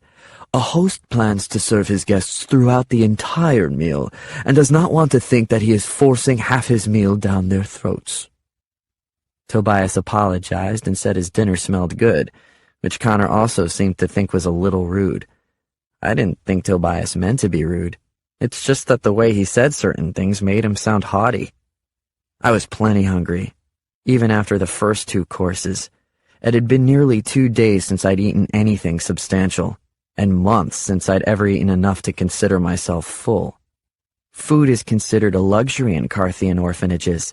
They operate on whatever money an orphan inherited upon the deaths of his parents, which inevitably is little more than the shirt on his back after debts were settled. Private donations come in from time to time by wealthy citizens hoping to buy forgiveness for their favorite sins. And like what had just happened to the 3 of us, an orphan was sometimes purchased from the orphanage by a wealthy family to be a servant until his debt was worked off. Since there was so little to eat, we learned to eat fast and to eat selfishly, which was why I hadn't understood Mrs. Turbledy's anger about my stealing that roast yesterday. It was meant for all of us. The final course was dessert, a cherry tart with cinnamon and sugar sprinkled on it. The same girl returned who had served me before, but this time I gave her no extra notice. Even if she had difficulties here, I had plenty of my own to worry about. I needed to focus on Connor, who had yet to reveal the worst of his intentions for us. "Leave the room now," Connor ordered all his servants. "I won't need you again until we've finished our supper." When the last of the servants closed the doors, Connor set his knife and fork down and clasped his hands together. "We've come to it at last," he said, looking over each of us carefully. "I am ready to tell you my plan." The False Prince, Disc 2. 9. An hour seemed to pass before Connor continued. When he finally did, it was in hushed tones, as if he expected the servants' ears were pressed against the doors of our room. "Some of you may believe you've already guessed my plan," he began, "but I assure you it is not treason. Indeed, in a roundabout way, it may prevent treason in King Ecbert's court. Carthia is on the brink of civil war, and very few citizens are aware of it.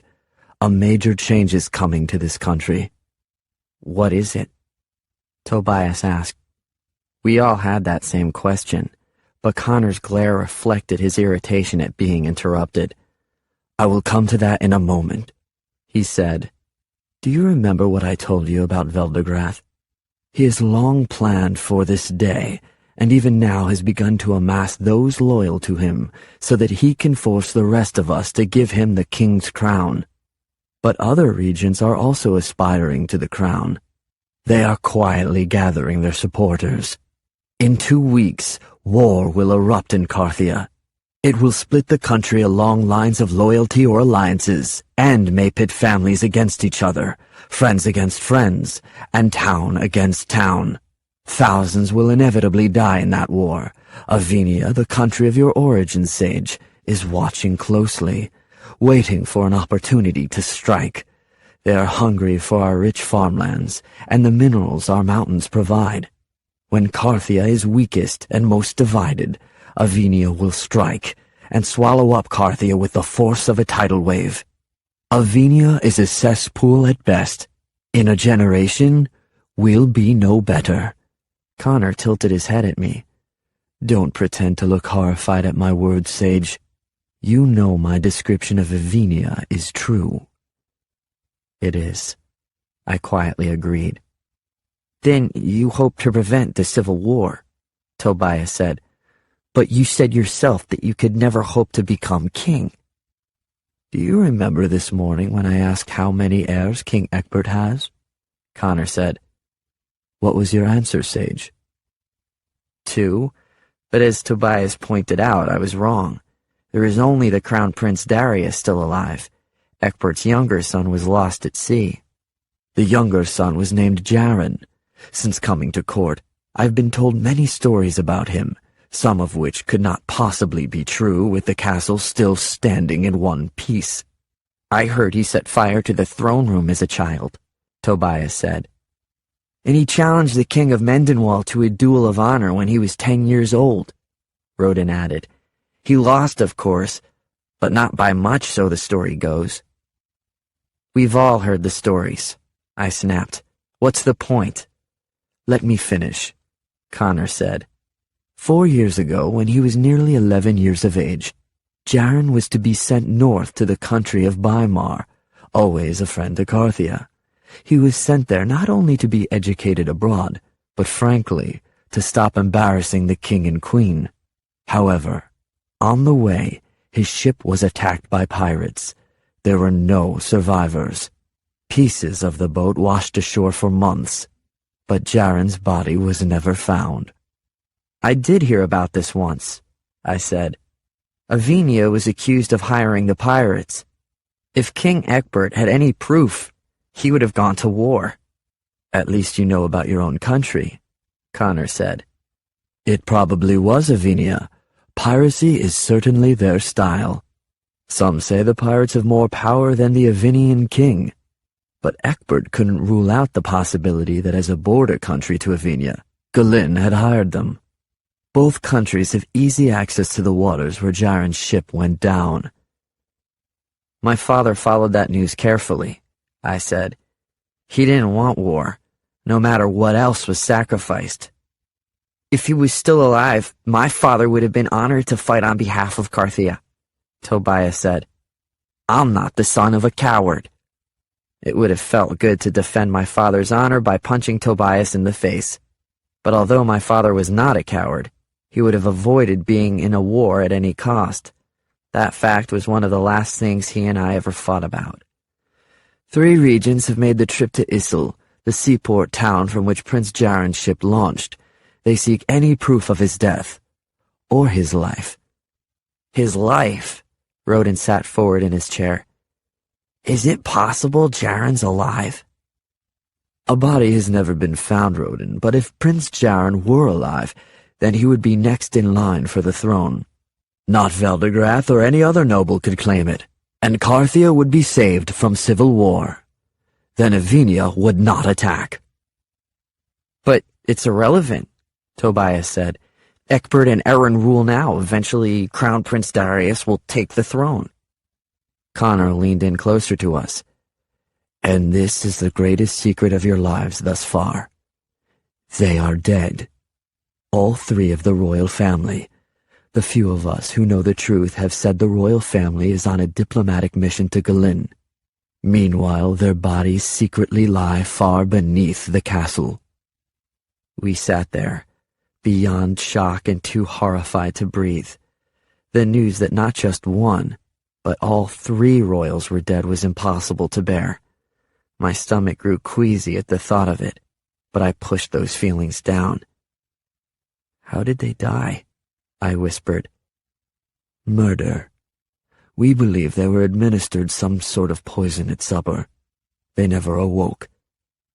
Any suspects? Rodin asked. Connor dismissed his question with the wave of his hand. Don't be naive. Ecbert had many enemies, and frankly I wouldn't trust most of his friends. I believe all 3 family members were intended victims, clearing the path for a noble to become king. So was it Veldegrath? I asked. A lot of regents suspect him, but there's no evidence of it, Connor said. We shall see who puts themselves forward to be king, and then judge. And you hope to find Prince Jaren and stop the nobles from fighting over the throne, Tobias said. Not exactly, Connor said. Prince Jaren is long dead, and I can prove it. How? I asked. Connor smiled. I'm afraid for now I must ask you to trust me on that. It's my secret, and mine alone. However, since the regents are unaware of my proof, their trip to Issel is only to end any official doubt before another king is chosen. That is where you come in. Because you see, many Carthians have small hopes that Jaren is alive. Nobody has seen him for nearly 4 years. He would be 14 today, about the same age as you boys. Surely the three of you have noticed certain physical similarities between one another? He paused a moment, and his smile widened. You also have similarities in appearance to Prince Jaren as he might look today. My plan is simple, really. I intend to convince the court that Prince Jaren is one of you. 10. A long silence followed Connor's announcement. This was worse than my darkest suspicions of why Connor might have taken us, and I was at a complete loss for what to do next. At best, the plan was lunacy, and at least, it was treason, no matter how forcibly Connor denied it. No sane person could hope to turn an orphan into a prince in 2 weeks. And a person would have to be even crazier to think that this orphan could then convince an entire court he was a long-lost prince. Tobias politely voiced these same concerns, but was waved off by Connor, who asked, Do you always think small, boy? Tobias swallowed. No, sir. Do you think this is too ambitious? Tobias found his courage. It seems like what you want would be impossible. Nothing's impossible. I haven't come to this plan lightly or without a great deal of thought. But to succeed, I must have a boy who believes this can happen.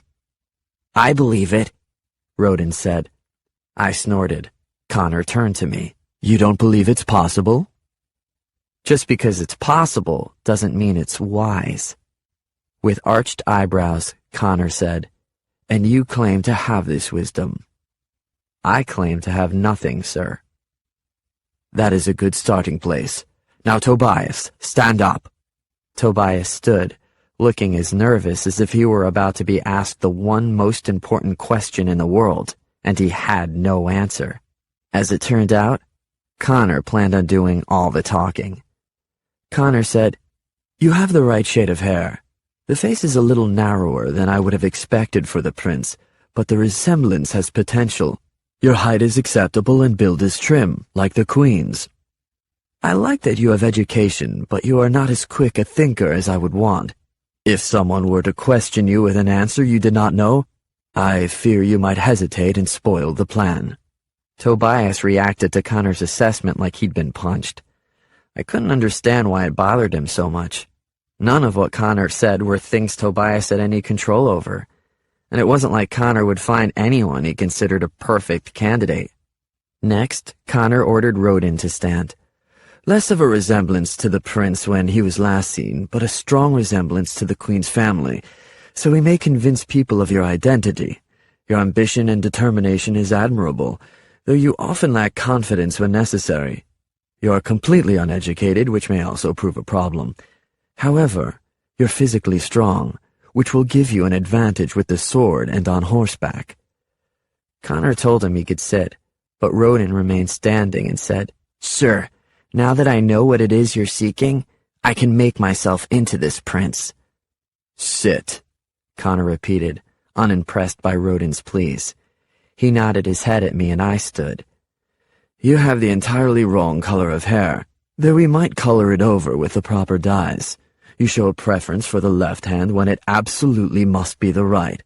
Nor are you as tall or strong as one might expect from the son of King Egbert.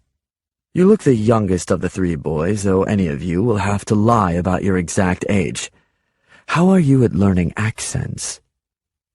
You ask if I can learn a Carthian accent in 2 weeks? I asked.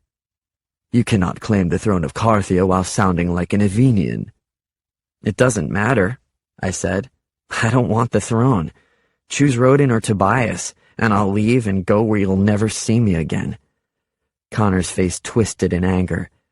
Do you think I care a devil's inch what you want? You are here because despite a few physical setbacks, you have seeds of the personality I might expect for Prince Jaren.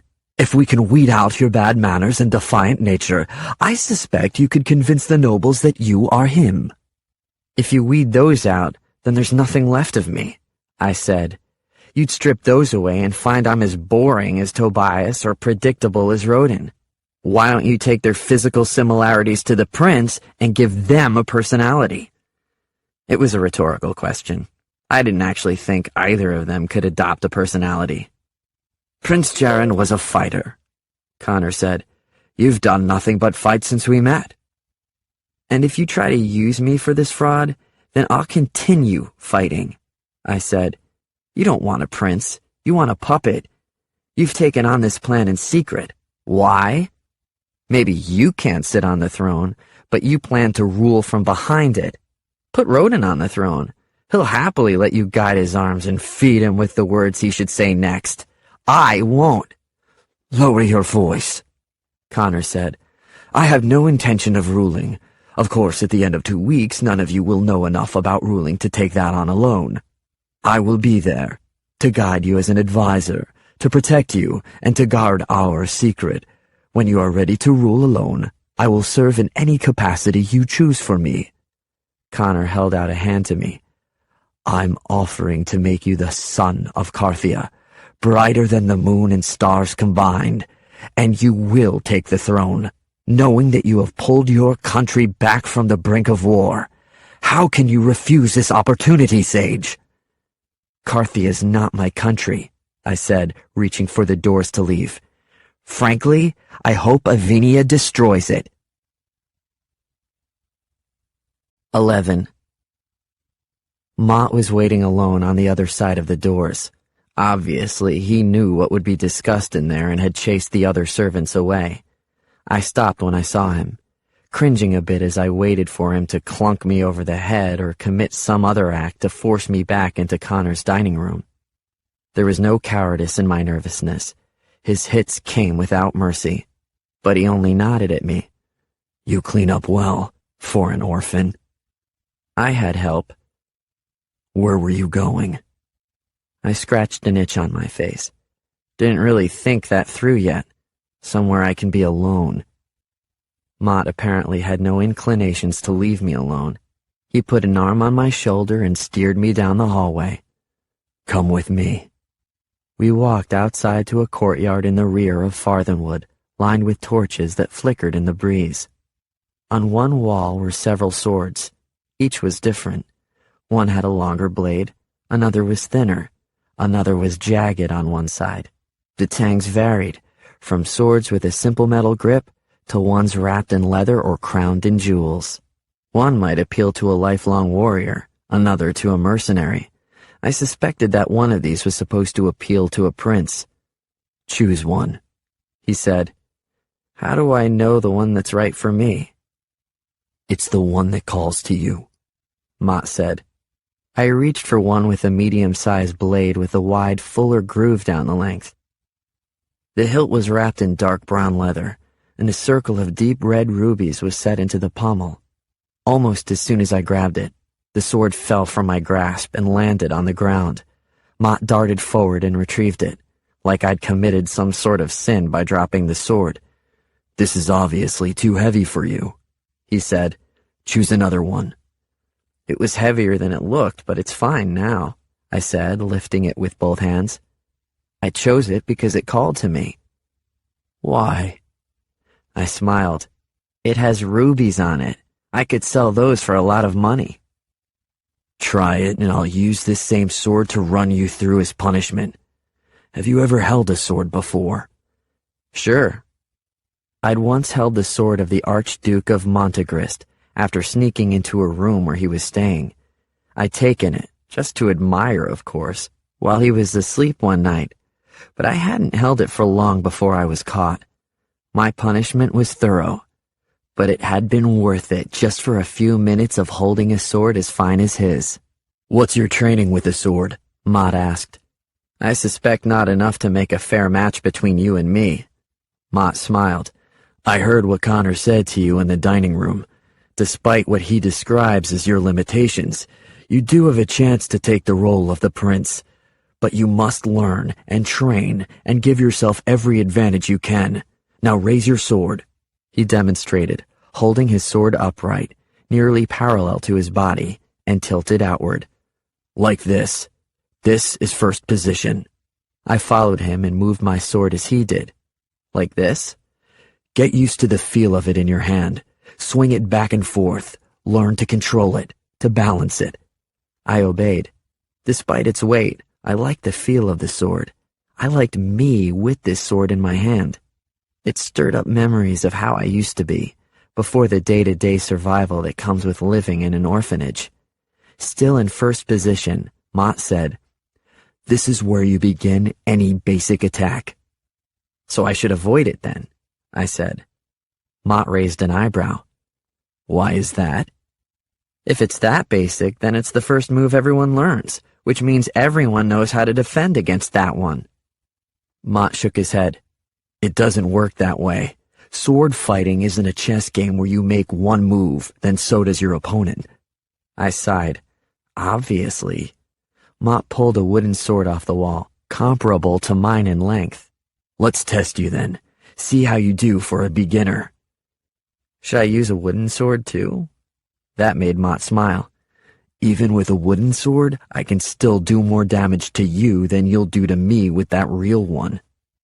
As soon as he finished speaking, he cut a line through the air past my sword and hit my shoulder. "Would you at least try to stop me?" he asked. I made a face and thrust my sword at him, but he parried it. "Not bad," Mott said, "but be bolder.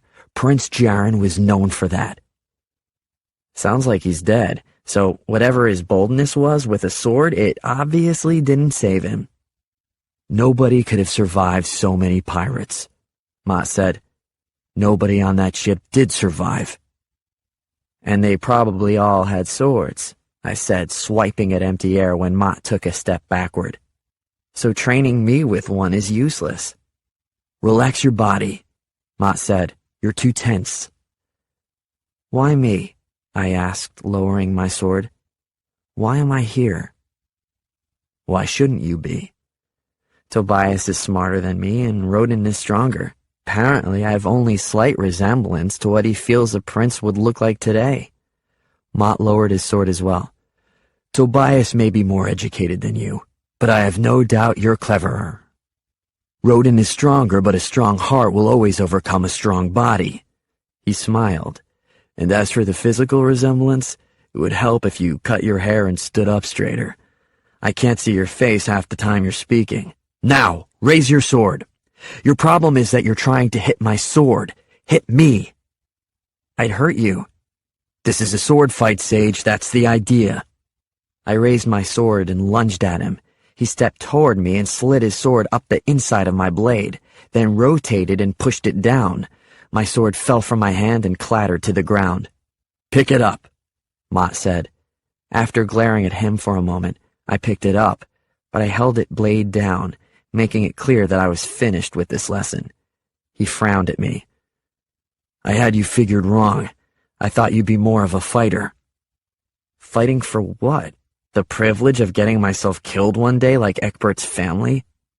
Even if I did what Connor wants, I'd never feel like a prince. I'd only be playing the part, nothing more than an actor for the rest of my life." "And what are you now?" Mott lowered his own sword. "You put on a facade of toughness, but I've seen you look frightened. You pretend to care for nobody, but I didn't miss your reaction when Latimer fell. And you pretend that you could run from your family in Avenia without looking back. But I hear the tone of your voice when you speak of them. I don't think you hate everyone half so much as you claim to. You're an actor now, Sage. All Connor wants is for you to act on behalf of Carthia rather than for yourself." Mott had hit closer to the truth than he realized.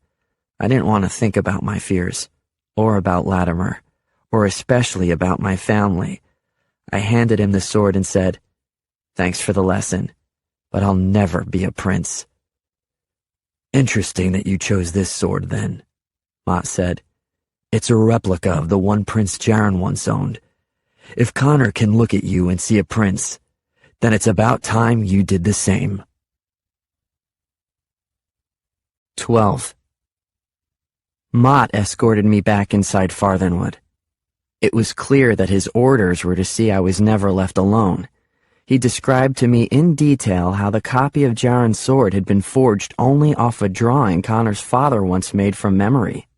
Since Jaren's sword had been lost when his ship was attacked, I cared nothing about the story and didn't even pretend to listen. I should probably go back to the dining room. I mumbled, "You're sweaty now. A gentleman would never enter a dining room smelling as you and I do." "Then where?" "Back to your room. Rodin and Tobias will join you before too long." "There's nothing to do in my room." "Get some sleep. Tomorrow begins your training for Connor's plan, and I assure you it will be exhausting." "Are you going to chain yourself to me again?" He smiled. "Of course not, but your room will be guarded. If you try to escape, the vigil will catch you and then notify me. Please believe me when I say you don't want to disturb my sleep for a second night in a row." "Are you one of Connor's servants too?" I asked Mott. "Does he own you?" "I serve him, but he doesn't own me. My father worked for his father, so it was natural I should work for the son. I believe in him, Sage. I hope in time you'll believe in him too." "He killed Latimer. After telling him he was free to go, he killed him." "To be technical, Cregan killed Latimer, although it was on Connor's orders." Mott was silent for a moment, then said, "Master Connor is not aspiring to be a priest and asks for no hero worship, but he is a patriot, Sage, doing what he believes is best for Carthia. Latimer never should have been chosen to come with us. It was better that he die than fail in the challenges over these next 2 weeks." "I think Connor wanted us to see him kill Latimer. Then we'd know how serious he is about this plan." "Perhaps," Mott said. "And if that was his idea, then it certainly worked." I stopped walking for a moment, forcing Mott to stop and look at me. In a soft voice, I said, "The 2 boys who don't get chosen for his plan, is he going to kill them too?"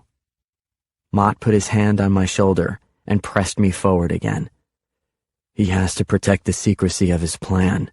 See that you get chosen, Sage." Errol was waiting on a bench near my room when we arrived. Mott asked him to take me into my room and assist me with dressing for bed. "I don't need help dressing," I said to them both. "I solved the mystery of how to button a shirt long ago." "Help him," Mott repeated. Errol looked at me, silently pleading with me to accept the order so he wouldn't have to face Mott. I sighed loudly enough for Mott to take notice of my annoyance, and then nodded my head at Errol. "Fine, let's get this over with." Mott waited outside. Errol shut the door and began rummaging through the drawers of my wardrobe while I explored the room. Mrs. Turbledy could have crammed every boy at the orphanage into a room of this size, and it seemed like a waste of space to have only 3 beds in here. In sharp contrast to anything I ever experienced at the orphanage, the mattresses on these beds were deep and the blankets thick. Each bed had a small wardrobe beside it, and the desk was near the center of the room, facing a fireplace. The thought that I might never again have to live like I had at the orphanage filled my mind. If only that new life wouldn't come at such a high price. "Which is my bed?" I asked. Errol pointed to one at the far end of the room. "That one." "I want this one, near the window." "That was meant for Master Rodin." "Master Rodin?" Errol missed the sarcasm. "Yes, sir." "Well, Master Rodin can have my bed. I'm taking this one next to the window." "Master Rodin has already been informed that this is his bed." I pulled the covers apart and then spit on the pillow. "Tell him what I've done. If he still wants it, he'll be sleeping with my spit." Errol smiled. "Yes, sir. Are you ready to dress?" I held out my arms and let Errol do the work. He worked quickly and quietly, which only made me feel more ridiculous. "Errol, while we ate, there was a server girl, about my age, dark hair, dark eyes."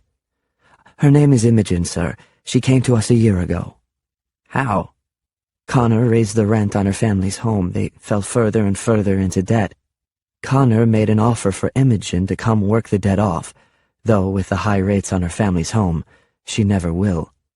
Why her? Most of us think it's revenge. Imogen's mother is widowed. Connor proposed marriage to her years ago, but she refused. Some believe he wanted Imogen here so he could marry her instead when she became of age. But he quickly lost interest and assigned her to the kitchen. Why? She's a mute, sir. Not particularly bright, either. She performs her duties, but will never be anything more than a kitchen servant. There, you're dressed. I laughed as I looked down at my nightclothes. Maybe I was too accustomed to sleeping in my clothes, but I felt overdressed. What's this? I asked, tugging at the outer garment. A robe. You'll remove this before actually getting into the bed. But I'm right here. I'm 3 steps from my bed. Errol smiled again. Something about me frequently amused him. Would you like me to remove the robe for you? No, I'll do it myself. Can I do anything else for you tonight? Where are my clothes I came here with? I saved them for you, sir. They're being washed. They didn't need to be washed. Errol coughed. I assure you they did, but I'll keep them just as they were otherwise. He busied himself with folding my clothes from the afternoon. When they're returned to your drawer, will I have anything in return? If he was hoping for a reward now, he'd be disappointed. I nodded curtly at him. When they're in my drawer, you will. You can go now, Errol. Tell the others to come in quietly because I'll be asleep. Errol closed the doors of my wardrobe. I saw Mott peek in at me while the doors were opened, but when they closed, I was finally alone. I opened the window, intending to climb out, but stopped as the cool evening breeze brushed against my face. Now the emotions washed over me like a tide. Connor's plan was worse than I'd anticipated, and no matter what Mott had said, I knew I wasn't up to the challenge. I looked out into the dark night and wondered how long it would take me to run the length of Connor's property. Beyond that was a river that would mask my escape. I could walk all night and for as long as it took until I got to Evenia, to freedom. But I couldn't do it. Now that I knew his secret, Connor would never stop hunting me down. I was trapped here, and my choice was clear. Become the prince, or he'd kill me. 13. The next morning, my eyes opened before the servants came to wake us. The soft pastel light of morning seeped through the window at a low angle, so it must have been very early. I lay in bed for several seconds, orienting myself to the unfamiliar feelings of warmth and comfort. Then I remembered where I was and the strange game I was caught up in. The reality was stark and cold. I sat up in bed to have a better look outside. You awake too? Rodin asked quietly. Couldn't sleep any longer. I hardly slept at all. There was silence for a moment. Then Rodin asked, What do you think happens to those boys Connor doesn't choose? Neither of us lingered too long on the convenience of speaking of those boys as if they were strangers. After a slow exhale, I said, You know the answer. Rodin sighed as if he had hoped I'd have something better to offer. The saddest thing is there won't be anyone to miss us when we're gone. No family, no friends, no one waiting at home. It's better that way, I said. It'll be easier for me knowing my death doesn't add to anyone's pain. If you can't give anyone pain, then you can't give them joy either. Rodin clasped his hands behind his head and stared up at the plaster ceiling. We're nobodies, Sage. I should have left the orphanage months ago, but I couldn't do it. With no education or skills, there was nothing for me on the outside. How would I have earned my keep? Tobias would be fine on his own, I said. He could work in a trade or open a shop. He'd probably have been pretty successful. What were your plans? Rodin asked. I shrugged. Everything for me was just staying alive for another week. The irony struck me as funny. Now I just have to live out the next 2 weeks. Connor has to choose me, Rodin said. It's not about becoming king or anything. We all know it's Connor who'll have the power. But for me, it might be my only chance in life. I know that sounds harsh because of what it means for you and Tobias, but that's just how I feel. You know the other day when you nearly got away from us in the wagon? Yeah? I wish you'd have made it. And if you have the chance to run sometime in the next 2 weeks, I think you should take it. Good to know, Rodin. He'd like things to be that easy.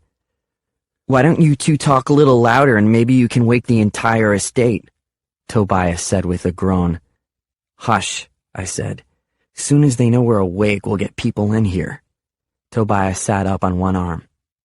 You and Rodin have been chatting like old friends all this time, and now you tell me to hush? Hush, Rodin said. Tobias lay back down. I wonder what Connor has planned for us today. We have 2 weeks to learn everything Prince Jaren would know, Rodin said. I think this might be the last moment of quiet we'll have until then. It's really not a bad plan, Tobias said. Connor's right. This might be the only way to save Carthia. It's an insult to the real prince, I said.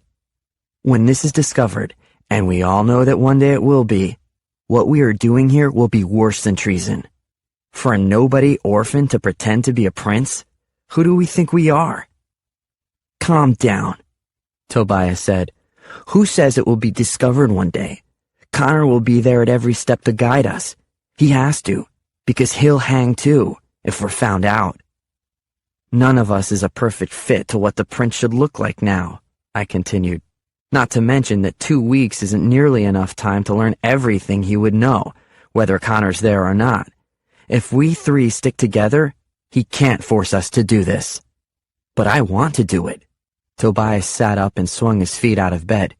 You two can lie around if you want, but I intend to start learning what I need to as soon as possible.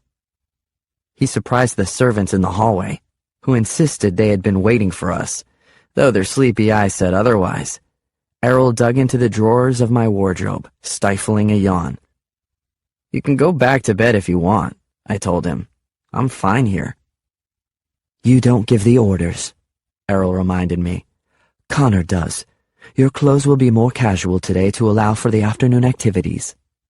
Reluctantly, I rolled out of bed so I could get dressed and Errol could get lost. I made Errol stand there while I dressed myself, although he insisted on inspecting me when it was finished. Not to offend you, he said as I fumbled with a buckle, but it's obvious you've never dressed in clothes such as these. I smiled. If I have my way, I won't have to dress in them much longer. Mott was waiting for us as we left the bedroom. He informed Tobias that he'd be working with a tutor in the library, while Rodin and I were trained in the basics of reading and writing upstairs, in a room that had long ago been converted from a nursery. Tobias smirked at us as his servant escorted him away. He probably figured that being more educated gave him an advantage with Connor, and he was probably right. Rodin whispered to me that he wouldn't want to study with Tobias anyway. I agreed. Our tutor was a man who instructed us to call him Master Graves, an appropriate name since he looked more like a gravedigger than a teacher. He was tall and thin as a shovel, with pale skin and limp black hair that he combed in a way to make it appear as though he had more hair than he really did. I immediately decided to dislike him. Rodin, however, seemed to be keeping an open mind about whether he was in fact a member of the Walking Dead. At least, when I whispered this possibility to Rodin, he smothered a grin and quickly told me to hush. Master Graves directed Rodin and me to sit in chairs that were clearly intended for small children and faced a chalkboard. He began to write the alphabet, and then said to me, I told you to sit down and we'll get started. Rodin looked up. He was already seated with his knees halfway up his chest. I folded my arms resolutely. I'm not sitting in a chair meant for a 5-year-old. Get me a real chair. Master Graves arched his head so that he could better look down on me. You are sage. Obviously, I was warned about you. Young man, do not mistake me for one of Connor's servants. I am a gentleman and a scholar, and I will have your respect. You will sit in the chair I have available. Since he was clearly still around to keep me from running away, I called for Mott to come in. When he ducked his head in the room, I said, Master Graves thinks he's not one of Connor's servants, but you are. I need a chair." "You have one," he said, nodding to the one beside Rodin. "It's too small. I can't learn that way." "Too bad. Sit down." "Okay, but when Rodin and I don't learn our letters, you can explain to Connor why." Mott sighed and left the room. He returned several minutes later with a larger chair in each hand. Master Graves was incensed, and said as punishment for my disruption, I would have to write my letters an extra 10 times that day. 10 times the better I'll know them then, I said. How strange that you should punish me by ensuring I come out more educated than Rodin, who has tried to obey you. Graves' knuckles were nearly as white as the chalk when he began instructing us on the sounds of the letters. Rodin actually seemed interested, and tried hard to keep up with Graves. I fell asleep around the letter M. Graves was gone when Mott shook me awake some time later. "He called you incorrigible," Mott said. "Honestly, Sage, are you trying to fail?" I already told you I could read a little. This morning was a waste of my time. I thought it was great. Rodin sounded happier than I'd ever heard him. I never expected to be able to read, and Master Graves said he'll have me in a children's reader by tomorrow. Great. Let me know what the children's reader has to say about impersonating a prince. Earlier that morning, servants had brought us a small breakfast of hard-boiled eggs and milk to eat while we studied. With such a paltry beginning, it was no surprise that both Rodin and I were already hungry again. "You'll lead after your next lessons," Mott said. "What lessons?" I asked. "History of Carthia, then a lunch. Then you'll do sword fighting, horseback riding, dinner and etiquette with the master, and tonight you will study in preparation for your lessons tomorrow." Rodin slapped me on the shoulder. "He'll make a gentleman of us yet." I nodded but stayed silent. The thought of what Connor was making us into deserved no celebration. 14. All three of us shared the afternoon history lessons, which was a waste of Tobias's time because he already knew the answer to every question. He spoke so quickly, there was no point in Rodin and I even attempting to speak, even if we had known the answers. Our history tutor was Mistress Havala, who Tobias said had taught him other lessons earlier that day. She was past the age of marriage, which was curious because she seemed like a pleasant enough person. She had a round face with curly black hair that bounced a lot, and made a great effort to avoid any discussion of the real reasons why Connor had brought us here, even though it was clear she knew. There was a nervousness about her, yet her easy smile and gentle nature were a welcome respite from the serious demeanor everyone else on this estate seemed to have. I wondered what would happen to her at the end of these 2 weeks. When she stepped out to ask for a drink of water, I told Tobias and Rodin of my concerns. Tobias shrugged it off. "She'll be fine. She told me that Connor asked her never to talk about teaching us." "Threatened her more likely," I muttered. Defensively, Tobias arched his head. "If she doesn't talk, then it won't matter what Connor did." "It always matters." I looked to Rodin to agree with me, but his head was buried in the book in front of him as he tried to figure out the word at his fingertip. We all fell into silence as Mistress Havala returned. Tobias lapsed into a sort of daydream until Rodin and I failed to answer her next question, which he then answered without hesitation. Mistress Havala was an excellent tutor, and by the end of the class session, we could all name the major Carthian cities and describe their contributions to the country. Fortunately for us, few cities in Carthia can be considered major, so it was easy to learn them. Unfortunately for Carthia, their contributions to the country are equally unimpressive. The new prince would need to work hard to build up production of our natural resources. Predictably, Tobias announced he was up to the challenge. Mistress Havala raised an eyebrow at his words, but said nothing. There was a knock at the door, and 2 servants entered carrying what I guessed was our lunch. I didn't know the first girl who entered, but the second servant was Imogen. She looked at me, gave her usual frown, then lowered her eyes. They set the trays down and left. Mistress Havala placed the book she'd been teaching us from on her desk, then handed us each a meat pie wrapped in a thick pastry. I ate mine in 4 bites and turned to Tobias, who was only halfway through his. "Can I have the rest of yours?" Tobias laughed. But I hadn't been joking. He finished the rest of his pie without answering me while Mistress Havala continued on. After our history lessons, Mott returned and escorted us to Connor's stables. Cregan was waiting for us there. His arms were folded so tightly as we approached, I briefly wondered if they were knotted. "That's right," he said grumpily. "I'll be teaching you to ride." After Mott was gone, he pointed to a saddle balanced on the top of a fence. "Let's start here. This is what you sit on to ride a horse." "You can't be serious," I said. "Are you really going to treat us like it's the first time we've seen a horse? We can all ride." "I don't know what your skills are," Cregan said. "My skills are better than yours," I said. "I can outride you with my eyes closed. Probably so can Tobias and Roden." Cregan's eyes narrowed.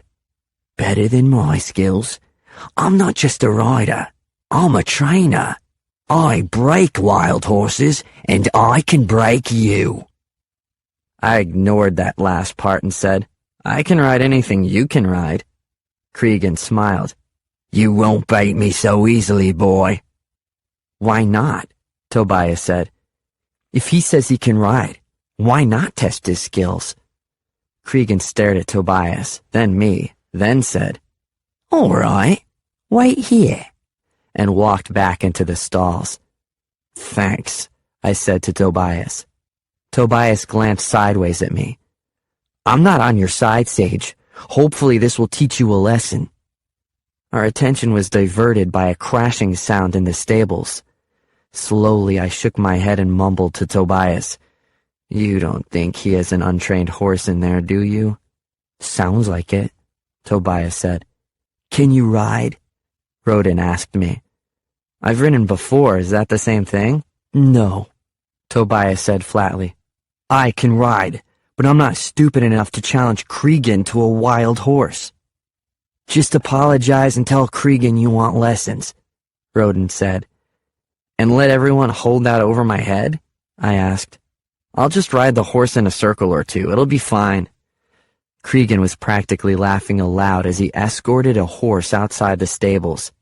It was already trying to buck, and it was work for him to hold on to the reins. Cregan grinned wickedly. "So, you can outride me?" I backed up 2 steps. My father had warned me about my quick tongue countless times. Perhaps he should have warned me more often. It doesn't matter whether I could beat you or not. You're the tutor here. That seemed to offend Cregan. His voice rose in pitch as he said, "And as your tutor, I'm ordering you onto this horse." I shook my head. "I'm not riding that horse. Get me a tamer one and I'll do it. You just know you'll lose if you play fair." Cregan walked so close that I could feel his breath on me. "Scared?" "Yeah, I was. It was a fierce horse." "Then it's a good time to teach you some humility. Get on the horse or face the consequences." "Leave him alone. Sage was just talking big," Roden said. Cregan pointed a finger at Roden. "Sage won't help you in the end, boy. Don't you help him." Then he looked at me. "If you don't ride this horse now, then you won't ride again during the next 2 weeks. I'll tell Connor you failed here." After a very long moment, I reached for the reins. "Fine, but I need help getting up." Cregan laughed. "Can't even mount a horse by yourself." "It's a riding contest, not a mounting one. Where's your horse?" Cregan's laugh widened. "You'll fall off so quickly I wouldn't even have time to get into a saddle." He steadied the horse while I climbed on. The horse bucked, and I had to grip tightly to stay in the saddle. "He doesn't like me," I said. "You should be used to that," Cregan said. "And Windstorm is a she." With a laugh, he slapped the horse on the backside. Windstorm took off with a fury at her feet, throwing me hard against the curve of the saddle. She bucked twice, and I managed to hold on only because it entertained the devils to help me do it. Behind me, Cregan was laughing boisterously. Maybe Rodin and Tobias were too. It was hard to tell with the world jostling around me. I yelped and held on as she pulled free of Cregan's control and we sprinted away. Windstorm headed directly for a tree, as if she knew the low-hanging limb could knock me off. I ducked in time to avoid the worst of it, though some of the smaller branches scraped my shoulders as we passed beneath them. Somewhere behind us, Cregan yelled for me to come back, but Windstorm was on a full gallop to freedom. Cregan was left with the reality that by the time he got a horse to follow me, I'd be long gone, and I was on a horse running so fast that if I fell off, I was facing more than a few broken bones. Or worse. 15. It was nearly dark before I heard them calling for me. I didn't answer the first few times. They weren't close enough to hear me, so there was no point in using up what little energy I had left. Finally, Mott passed close enough that I could see him through the trees. He was on horseback and carried a lantern. "The devils have you, Sage, answer me! Where are you?" "Over here!" I called. I had hoped it would be Mott who found me. If it had been Cregan, he'd have likely beaten the last of my strength from me as punishment. But Mott seemed to hate me less. I might have a chance with him. He found me lying on the bank of the river, legs half submerged in the water.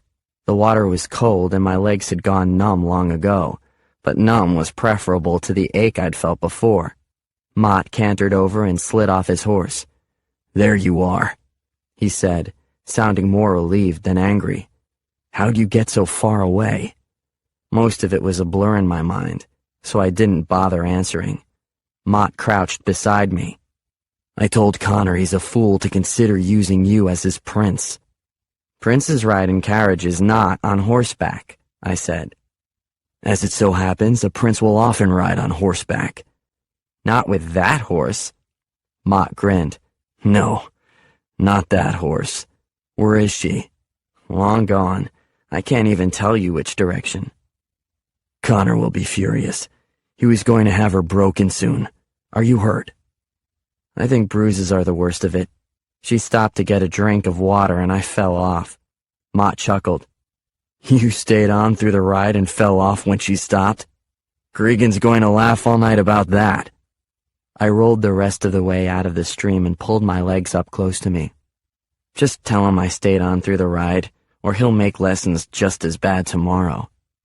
"Sorry, but at some point you will have to learn that you can't say whatever you want to whomever you want. There are consequences for your sharp tongue, and this is one of them. I hope it will prove to be your most valuable lesson today." Valuable lessons were code words for pain that no one apologized for. I'd had enough of them for a lifetime. "I'm cold. Can we go back?"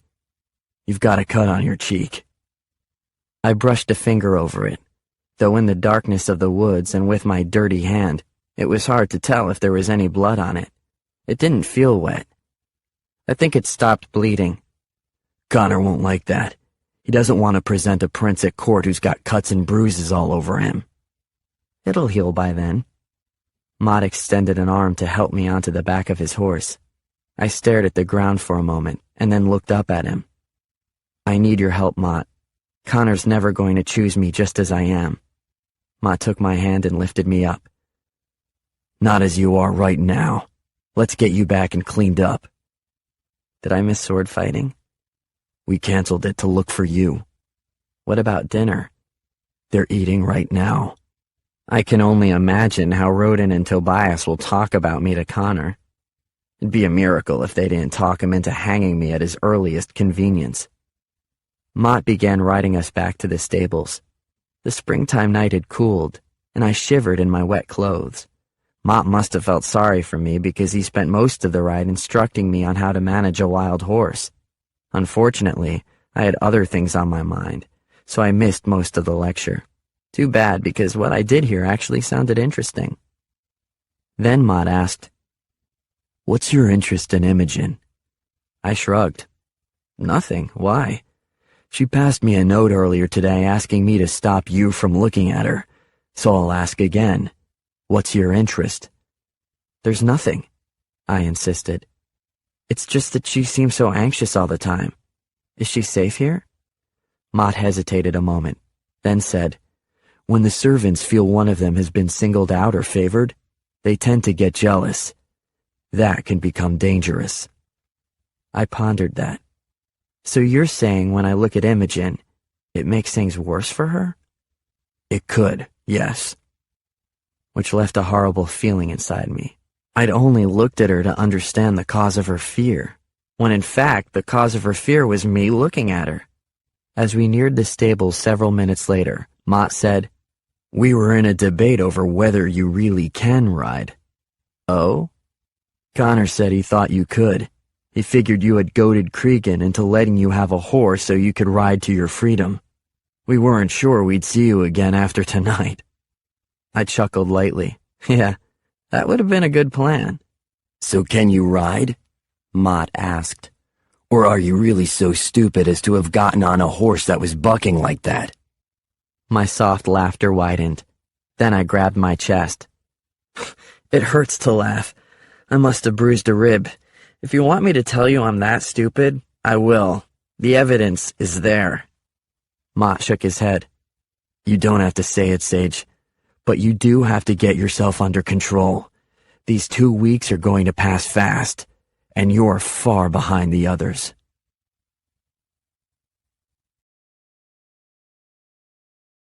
XVI. The aromas of spiced meat and fresh baked bread were inescapable as Mott and I entered Farthenwood through a back entrance. The kitchen wasn't far away. I'm getting dinner, right? I asked. Someone will bring it to your room, after your bath. Tell me, Mott, is it true that the wealthy smell worse than the poor? Mott arched an eyebrow. Why do you say that? It seems since joining Connor's household that I've needed to bathe much more often. My fleas have all but abandoned me. Let's hope so, Mott said with a chuckle. Then he handed me off to Errol for another scrubbing in a bath that had been set up in a corner of our bedroom. My bath was so quick, Errol said he doubted I could have gotten entirely clean. I told him it was good enough considering I'd only get dirty tomorrow and not to push the matter. He didn't. Where's my dinner? I growled. Connor nearly starved us today. Someone should have it here shortly, Errol said. You should hurry and dress. Then get out and wait for it. Knock when it gets here. Errol nodded and left the room while I fumbled with my nightclothes. I checked the drawer again for my old clothes, but they still weren't there. I'd speak with Errol if they weren't back tomorrow. A knock came to the door, and I yelled at Errol to enter while I pulled the robe around myself. Someone sniffed, and I turned. Imogen stood in the doorway, holding a tray of dinner. She clearly wished someone else had been ordered to bring the food. For that matter, so did I. I thought you were Errol, I said, as if that would make any difference. Imogen glanced at the door as if to indicate he was still in the hallway. Then she held up the tray and shrugged. Oh, right. I pointed to a table near Tobias's bed. He had a few papers laid out that were full of notes. He was studying material more advanced than Roden and I would ever get to before the 2 weeks ended. Imogen set the tray down and started to leave, but I said, "Wait!" It hadn't really occurred to me what to say at this point, nor could she respond to anything I might come up with. Finally, I mumbled, "I'm sorry. If I caused you any trouble, then I'm sorry for that." She nodded what I hoped was an acceptance of my apology, and even offered something close to a smile. "I'm Sage," I finally said. Strange, I know, but who gets to choose their name? She pointed to herself, and I said, "Yes, I know. You're Imogen." She started to leave again, but I added, "Could you help me with something? I need a thread and needle. I ripped one of my shirts out on that horse ride, and I've got to sew it up." Imogen held out her hands, indicating she would sew it for me, but I shook my head. I'd rather do it myself. If Connor finds out I've torn his new clothes, I'll get in trouble. Can you get me the needle? She nodded and pointed at the cut on my face. "It's okay. I get hurt a lot. I'm used to it." Tiny wrinkles formed between her brows. She opened her mouth as if there was something she wanted to say, then closed it and lowered her hand. "You are too familiar, Imogen," Tobias's servant marched into the room. He picked up a book from a shelf near the door and hurled it at her, hitting her in the back. "You are supposed to give him the food, then get out!" In an instant, I got Imogen behind me, then pulled out a knife that had been under my pillow and held it out to the servant. "How dare you!" I yelled, so angry the words sputtered from my mouth. "She's just a kitchen girl." The servant stiffened, alarmed by my reaction but clearly confused too. I swiped the knife through the air, forcing him to back up. He gave a cry for help and looked around like he wanted to run, but I had him cornered. Hearing the commotion, Mott ran in. "Lower the knife, Sage." His eyes widened. "That's mine!" He lifted the leg of his trousers, where the knife had been sheathed. "When did you—" "Oh, the horse ride back." "I needed a knife to cut the meat. They didn't give me one." Mott inched toward me and held out his hand. "Give it back, Sage. Now." I reversed the blade and gave the knife to him by the handle. "Did you see what he did to her?" Mott gently put a hand on Imogen's shoulder. "You may go, girl." Imogen didn't look at me as she left the room, and I didn't stop glaring at Tobias's servant. "He's not welcome in this room anymore," I said to Mott. "He shouldn't work for Connor another minute after what I just saw." "You may go as well," Mott told the servant, who tripped over his own feet in his hurry to leave the room. Mott stared at his knife a moment, then wiped the blade with his shirt as if I'd dirtied it. "Your mother was kitchen staff, I believe?" "Barmaid." "Same thing. Obviously you have some sympathy for Imogen." "It has nothing to do with that. She didn't do anything wrong, and he threw a book at her." "And do you think you helped her just now? Do you think that made anything better for her?" I kicked at the floor, angry with myself, and angry with Mott too, though for no clear reason. Maybe because I hated it when he was right. "She's well treated here," Mott continued. "Tobias's servant will be disciplined, and you should be on your knees thanking me for not reporting this to Connor. What I want to know is why you took my knife." "I told you I can't cut the meat without one." "Do you feel you're in danger here?" "From Roden and Tobias?" I shook my head. "No." "From me? Connor?" "You work for Connor.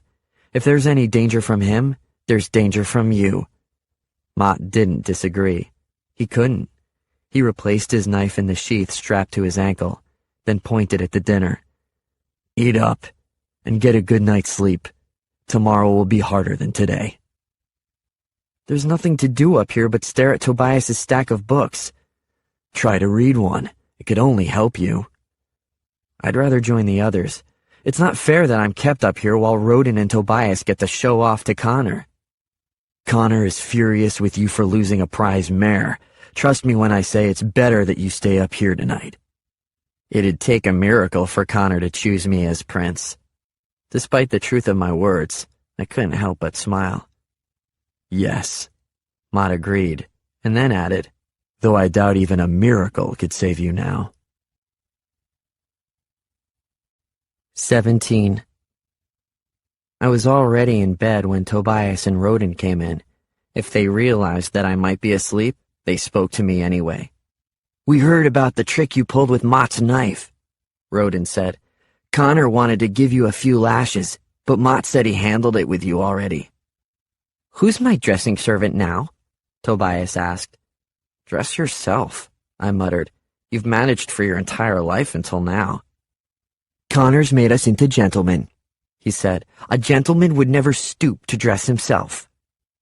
"If he put us in dresses, we wouldn't suddenly become women," I said. "You're an orphan in a costume, Tobias, nothing more." Roden's servant was in the room, gathering Roden's nightclothes. Tobias looked at him and said, "Build us a fire." Roden and I both groaned. "It's already warm enough," Roden said.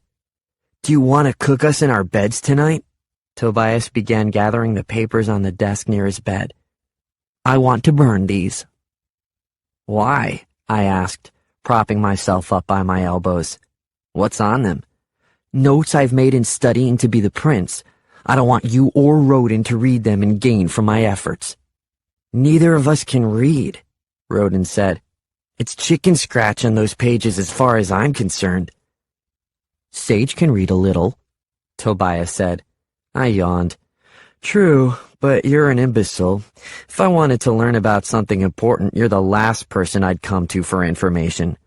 Tobias slammed the book closed. "I hope you continue in your ways. It makes Connor's decision that much simpler." "Connor's decision is made," I said. "Oh?" Tobias asked. "Who is it?" "You." Now I sat up entirely.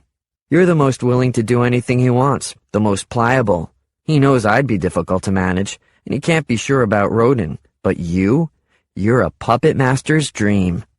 Tobias's mouth opened wide, then closed. Finally, he said, "Connor may think what he likes. I'm also the smartest of the three of us, and if I become the prince, then I will rule, no one else." "If Connor puts you in, then he can take you out," Roden said. "How do you know it won't be the way Sage says?" Tobias shook his head. "Don't you two worry about me. Worry about your own necks instead." Lessons the next day were much the same as the day before. Master Graves rapped my knuckles several times for staring off into space when he thought I should stare at his chalkboard instead. Mistress Havala educated us on the names of everyone connected with King Eckbert's family. Very few members of Eckbert's family remain alive, and most of them are distant relations, so there is little chance of meeting anyone who knew the prince well enough to identify him," she said. "But everyone will expect you to know these names." Tobias took steady notes. I ate most of his lunch, and he never noticed. Mistress Havala spent the remainder of our time after lunch describing Prince Jaren's older brother Darius. "He was everything a future king ought to be," she said. "Educated, compassionate, wise."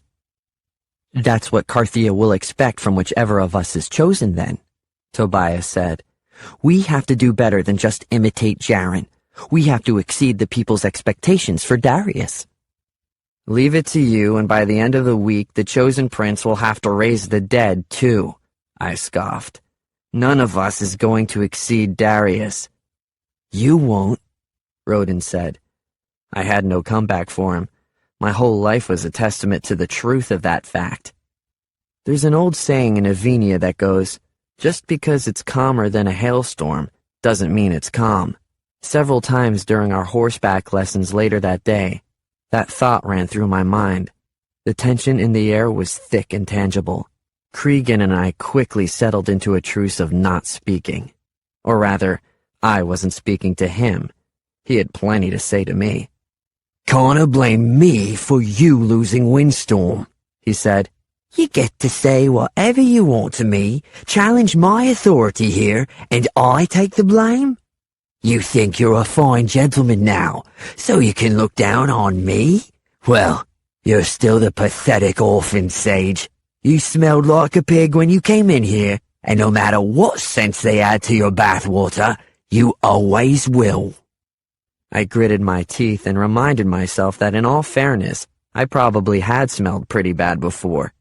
"I'll have to pay for that horse, the master says," Cregan continued. "Paying it off will take so many years of service, I can't count them. But I won't be his servant much longer. I have plans of my own." He wanted me to ask what his plans were so he would have the satisfaction of telling me that it was none of my business. I didn't care an inch about his plans, so I stared at him steadily, which infuriated him further.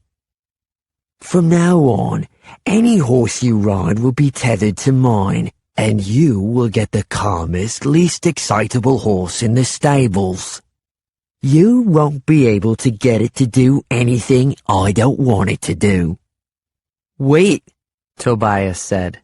"If he gets the easiest horse, then it will appear to Connor that he's the best rider." I smiled at Tobias, whose eyes narrowed. "That was your plan all along," Roden whispered. "I don't have Tobias's brains or your strength," I said to them. "Give me this one area to compete with you two." Cregan stared at us for a moment, clearly trying to decide whether to give me the easiest horse or not. He didn't want to help me, nor did he want to risk getting himself in trouble again with a horse out of my league. "I'm not even best with horses," he said. "I'm a swordsman, but Ma ordered me here so he could teach swords." "Teach us both," Rodin said. "I'll learn." Tobias rolled his eyes. "So far, you've taught us neither horses nor swords. Our lesson time is passing fast, sir." "The devils are punishing me for everything I've ever done wrong in my life," he said, marching to the stables to get the horses. "They've sent me you three." In the end, we all had easy horses, and our ride on Connor's grounds was so boring I thought I'd go insane. I wasn't the only one. "You have to teach us more than riding like schoolgirls on a Sabbath afternoon," Tobias said. "The prince will be expected to show off masterful riding skills." "Thank Sage for this lesson," Cregan said. "I can't risk any of you getting hurt like yesterday." On either side of me, Rodin and Tobias shot out glares again. "I think you planned this," Rodin said to me. "I think you deliberately spoiled it for all of us so that now Tobias and I won't have the chance to get any better." I chuckled softly. That idea had never occurred to me, although if it were true, it would have been clever. After a wasted hour on horseback, Mott collected us for a sword-fighting lesson. "Because Sage went missing yesterday, we'll have to make up that lesson now," he said, leading us toward the small courtyard where he and I had practiced 2 nights earlier. He gestured to the wall where the various swords were hung.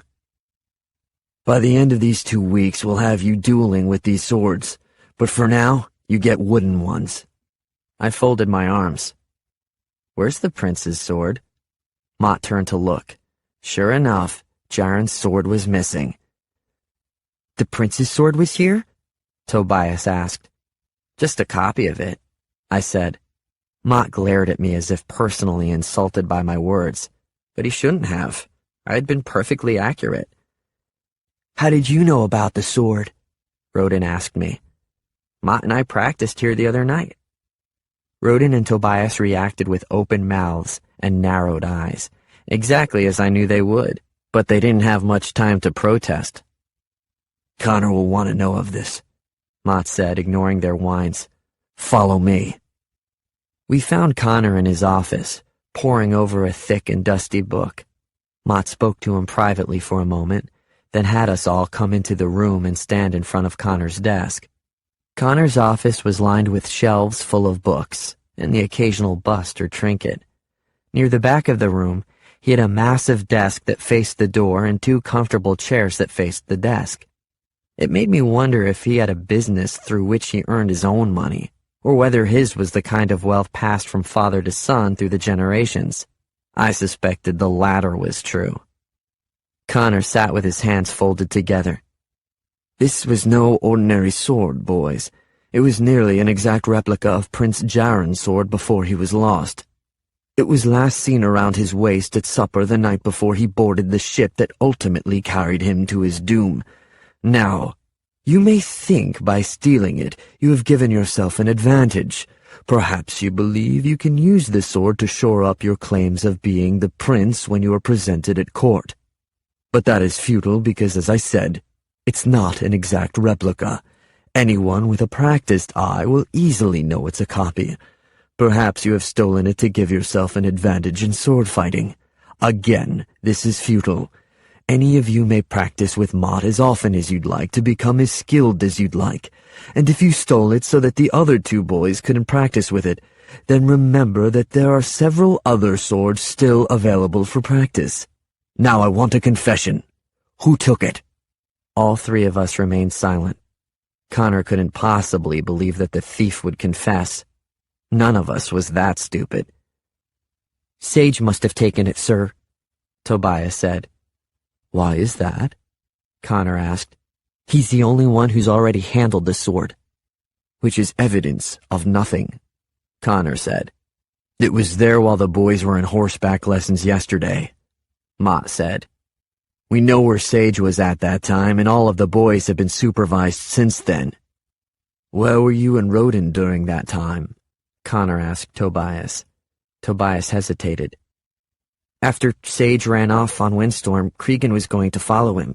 He told us to go to the sword arena and wait for Mott, but after a few minutes a servant came and told us that Mott had gone to look for Sage too, so we left. We left together, Rodin said quickly. If either of us had taken it, the other one would know. And what did you do after returning to the house? Connor asked. Tobias's eyes fluttered. I was in the library. Rodin frowned. I went back to our room. And can either of you provide proof that you were there? After a very long, very uncomfortable silence, I rocked on my heels and smiled. For the first time, I think I'm glad that horse ran off with me.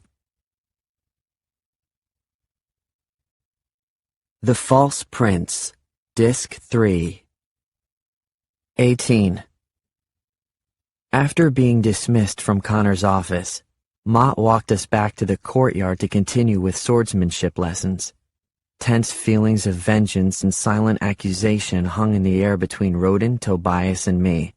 Mott rotated a pair of us for dueling practice while he worked on skills with the third. The wooden swords Mott gave us were severely tested for durability as they clacked against each other, or, in a lucky moment, hit against an opponent's arm, back, or leg. Rodin was merciless against me and brutal with Tobias. I did very well against Tobias, but Mott said he was disappointed in my performance against Rodin. This is more than just learning swordplay, Mott said. You must learn it as Prince Jaren knew it. He challenged a king to a duel at the age of 10. What does that tell you about his attitude in battle? That he was stupid, I said flatly. If the story's true, he lost that duel. It shows his bravery, Rodin said, ever eager to please. And his training. He must have expected to win. I barked out a laugh. If he did, add arrogance to his list of worthless traits. It's too bad the prince we're trying to become isn't the older brother Damon. Darius, Tobias corrected. Whatever. It sounds like he had a character worth imitating, not Jaren. Mott stepped closer to me. I find it interesting that you'd say that, Sage, considering you naturally have several character traits in common with Jaren. I was silent for a moment as emotions I didn't understand filled me. What was it? Shame to acknowledge that Mott was correct?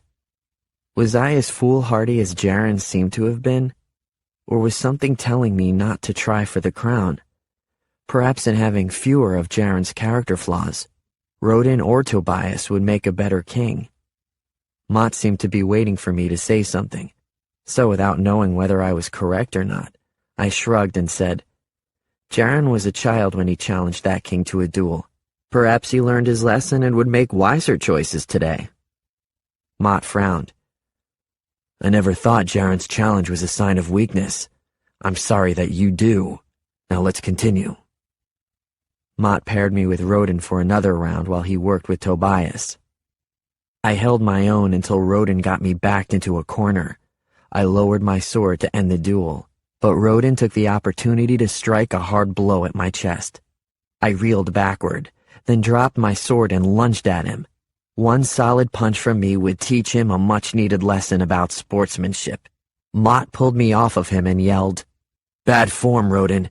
This is a practice, not a match. You should have stopped when Sage lowered his sword. Sorry, Rodin mumbled. I didn't mean it. Just had a lot of energy. Mott turned to me. And Sage? I won't apologize, I said, folding my arms. Mott considered that a moment, then said, No, I wouldn't either. Shake hands, boys, and I'll take you back. Rodin offered me his hand, and I reluctantly took it, but with a simple shake, we both shrugged off the anger. While Rodin replaced our swords, I watched as Mott brushed his fingers across the empty space where the imitation of Jaren's sword had been. Mott clearly loved that sword. I couldn't understand why. Rodin walked along beside me back to Farthenwood. No hard feelings, I hope, about the way that match ended? Do that to me again and I'll kill you, I said. He smiled grimly, not sure whether it was a joke or not. I wasn't sure either. "It's safe to tell me if you took the sword," he said.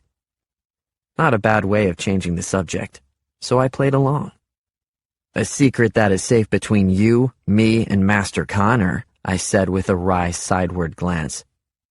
"It's not an accusation," Roden said, then lowered his voice. "It's more likely that Tobias took it anyway." "Why is that?" Roden shook his head. "Don't you know? You always seem to have everything figured out before any of the rest of us." I didn't know, and I told him so.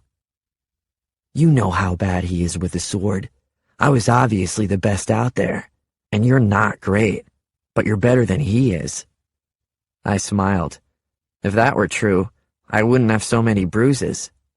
Roden continued.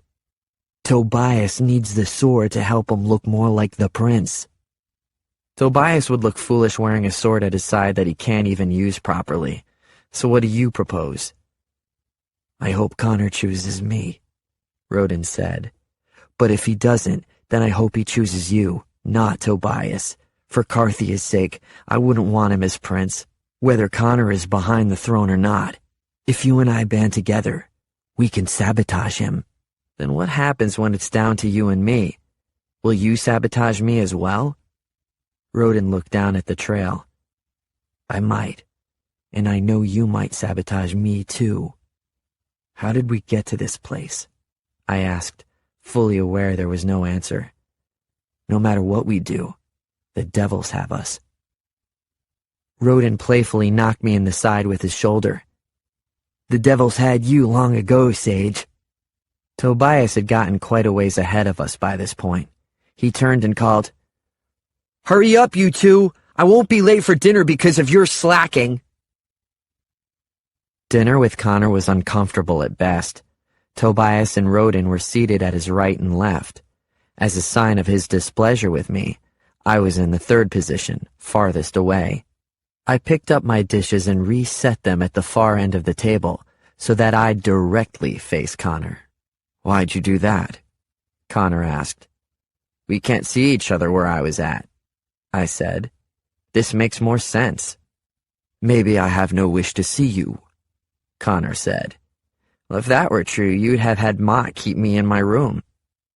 "In any event, it was very rude." "It was prince-like," I said. "A prince would never let anyone else determine his seat." After a brief hesitation, Connor smiled and raised his glass and toast to me. "Indeed." Connor took several opportunities during dinner to point out the errors I was making in manners. Tobias and Roden weren't making the same mistakes, so they must have had this lesson the night before, while I was lying on the ground by the river. I told him I'd make fewer mistakes if I didn't have to use my right hand for everything. He pointed out that it wasn't likely the prince would switch to the left hand for me, so I'd have to be the one to change. I corrected the errors, and Connor moved on. Despite my objection that it was a boring topic more suited for Master Graves than dinner conversation, he indulged us with a lecture on the customs of castle life, the daily schedule a king might manage. "If he's king, why is he tied to his schedule?" I asked. "Why couldn't he tell all his subjects that he's off doing what he wants and they can wait?"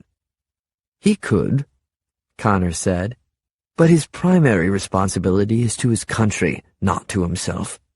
He is a manager, a decision-maker, a leader, not a child at play."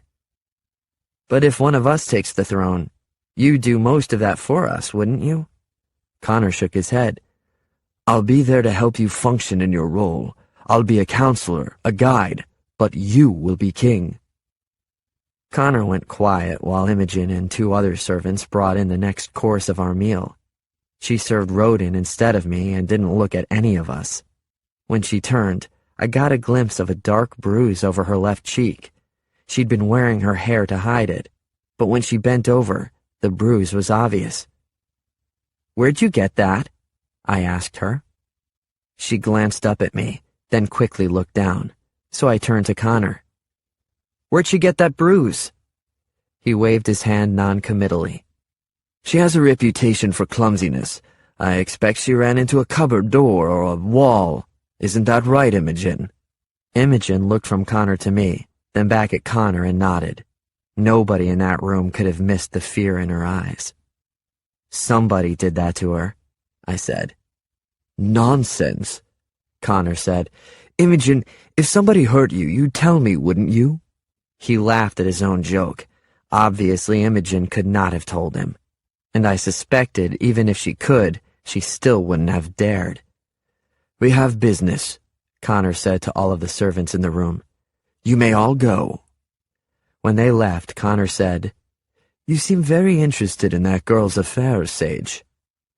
"Somebody gave her that bruise. We both know it wasn't an accident."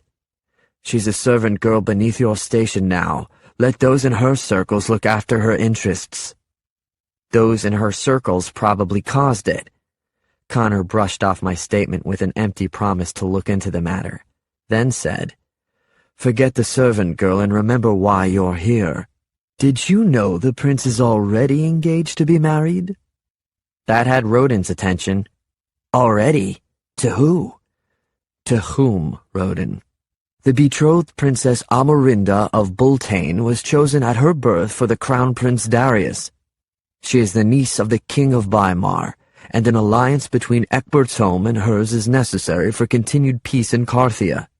The betrothal was King Ecbert's idea.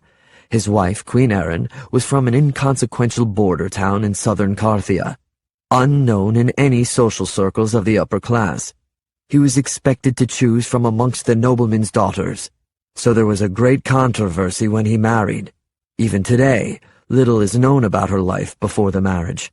For all his weakness in defending his borders, he was always a great defender of his wife." "Why was that necessary?" Tobias asked. "What was she before, some sort of criminal?" "Bite those words," Connor ordered. "She was your queen, Tobias, and a respectable woman always. My only point is that Ecbert wanted to avoid a similar uproar with his son. Now that Darius has been killed, the betrothal will pass to Prince Jarin, if he is found. If you take the crown, you will one day take Amarinda as your wife." "But if she was engaged to Darius?" Rodin asked. "She was betrothed to the throne, not the prince. Amarinda will marry the man who becomes king." "Marry?" Tobias chuckled loudly, echoed by Rodin and me.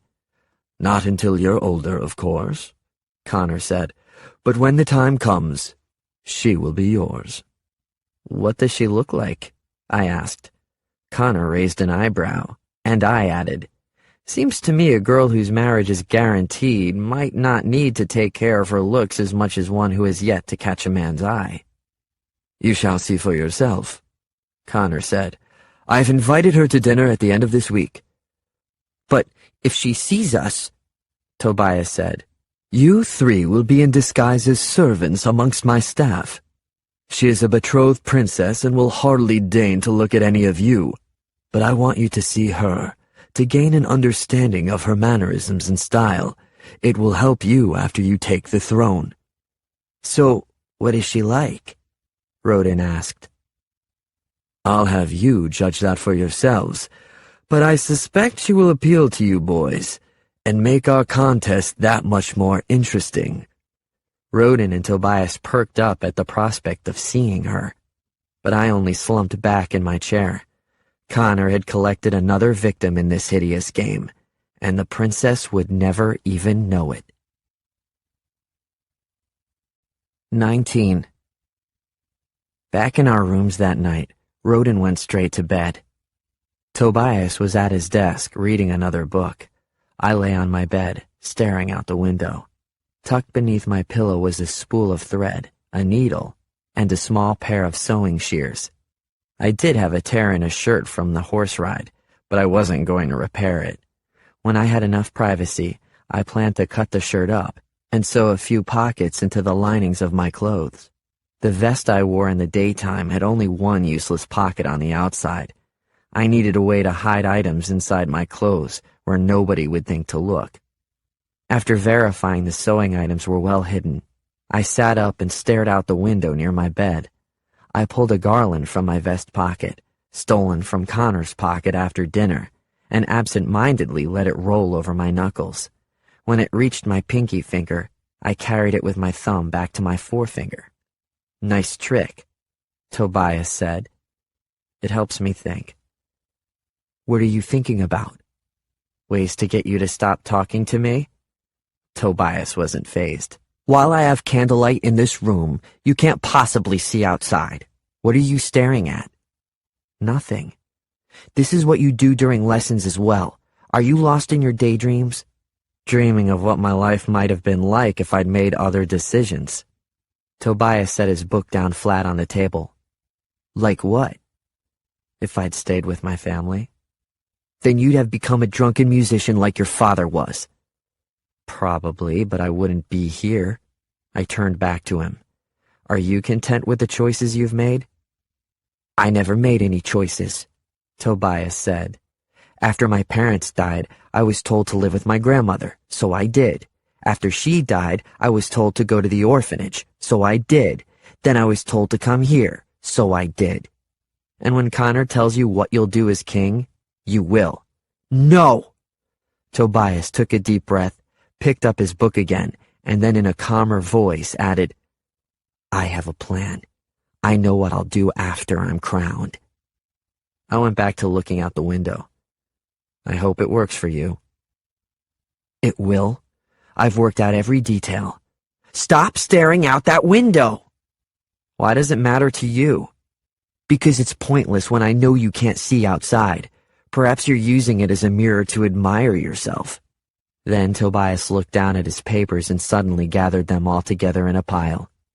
"I can't see your papers," I said tiredly. "You're being foolish." "Nevertheless," Tobias took his papers and threw them in the fire. He blew out his candle and said, "I'm going to bed now." It was a long time until he fell asleep. I'd had a hard time outlasting him, but I was determined to get outside Farthenwood tonight. I inched the window open and crept onto the narrow ledge directly beneath it. There was little room for error, but it was a calm night, and there were plenty of places to grip onto the walls. I'd be fine. A neighing sound in the pasture caught my attention first. Connor's wild mare had returned home. That was good news for me.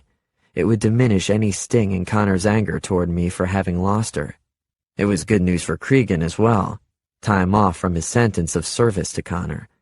It was amazing how much I could learn about Farthenwood from the exterior. With a fair amount of climbing and using the ledges, I could see into many of the windows. I only saw a few people still awake this late at night, and there were windows in nearly every room.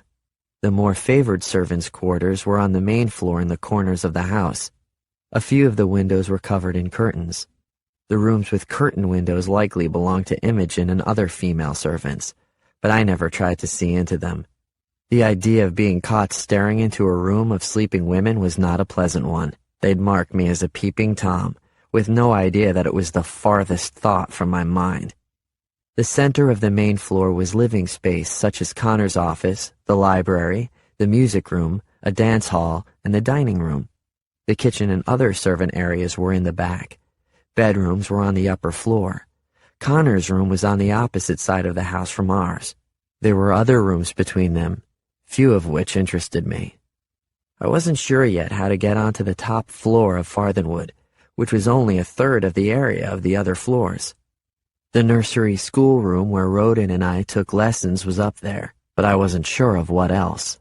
Likely, there are apartments for a governess and possibly more bedrooms. I might eventually find my way up to that level, but I wasn't trying too hard.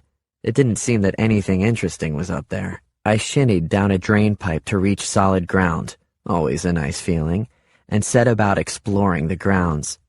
I passed through the stables, the archery courtyard, a wide vegetable garden, and then another carefully tended flower garden. The thought nagged at me again to just run. But I knew I wouldn't dare. The assurance of that confirmed my worst suspicions about myself, that deep inside, I really was a coward. The crescent moon had shifted in the sky before I decided to return to my bedroom, where Connor so smugly believed he held us prisoner. It was dark enough that I had to feel for the edges of the window to find the small gap to open it again. But there was no gap. The window was shut tight. I pressed on it, but it was either locked or stuck beyond my ability to open it. I wondered what I should do. Tap on the window and get Rodin and Tobias to let me in? They'd certainly tell Mott or Connor, and I'd face a terrific punishment for that.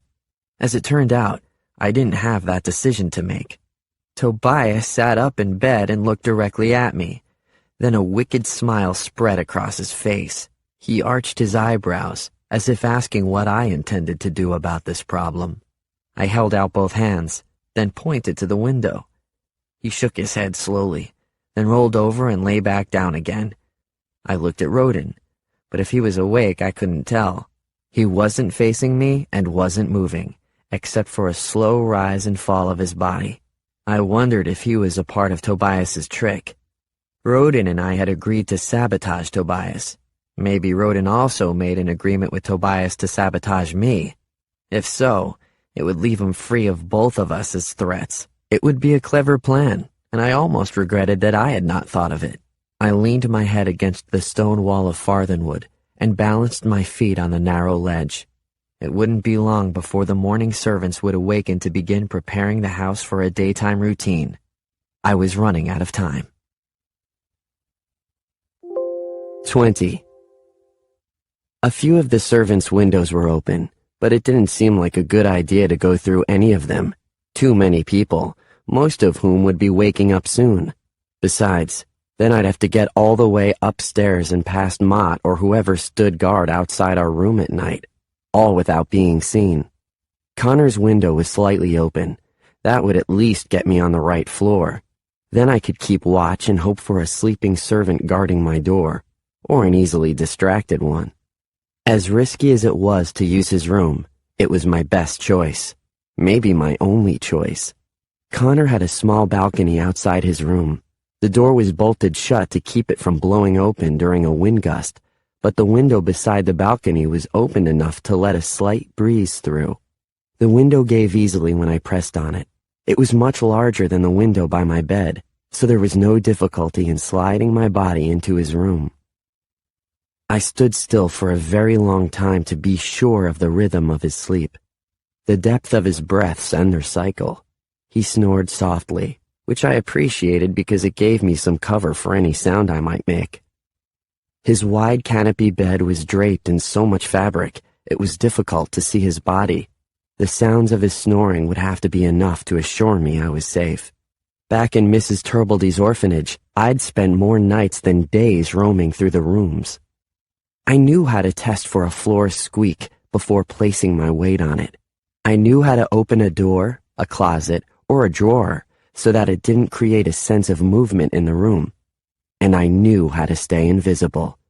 At least, I knew how to do it there. Here, it was a little more complicated. I wasn't familiar with the layout of Connor's room, and there wasn't much light to work with.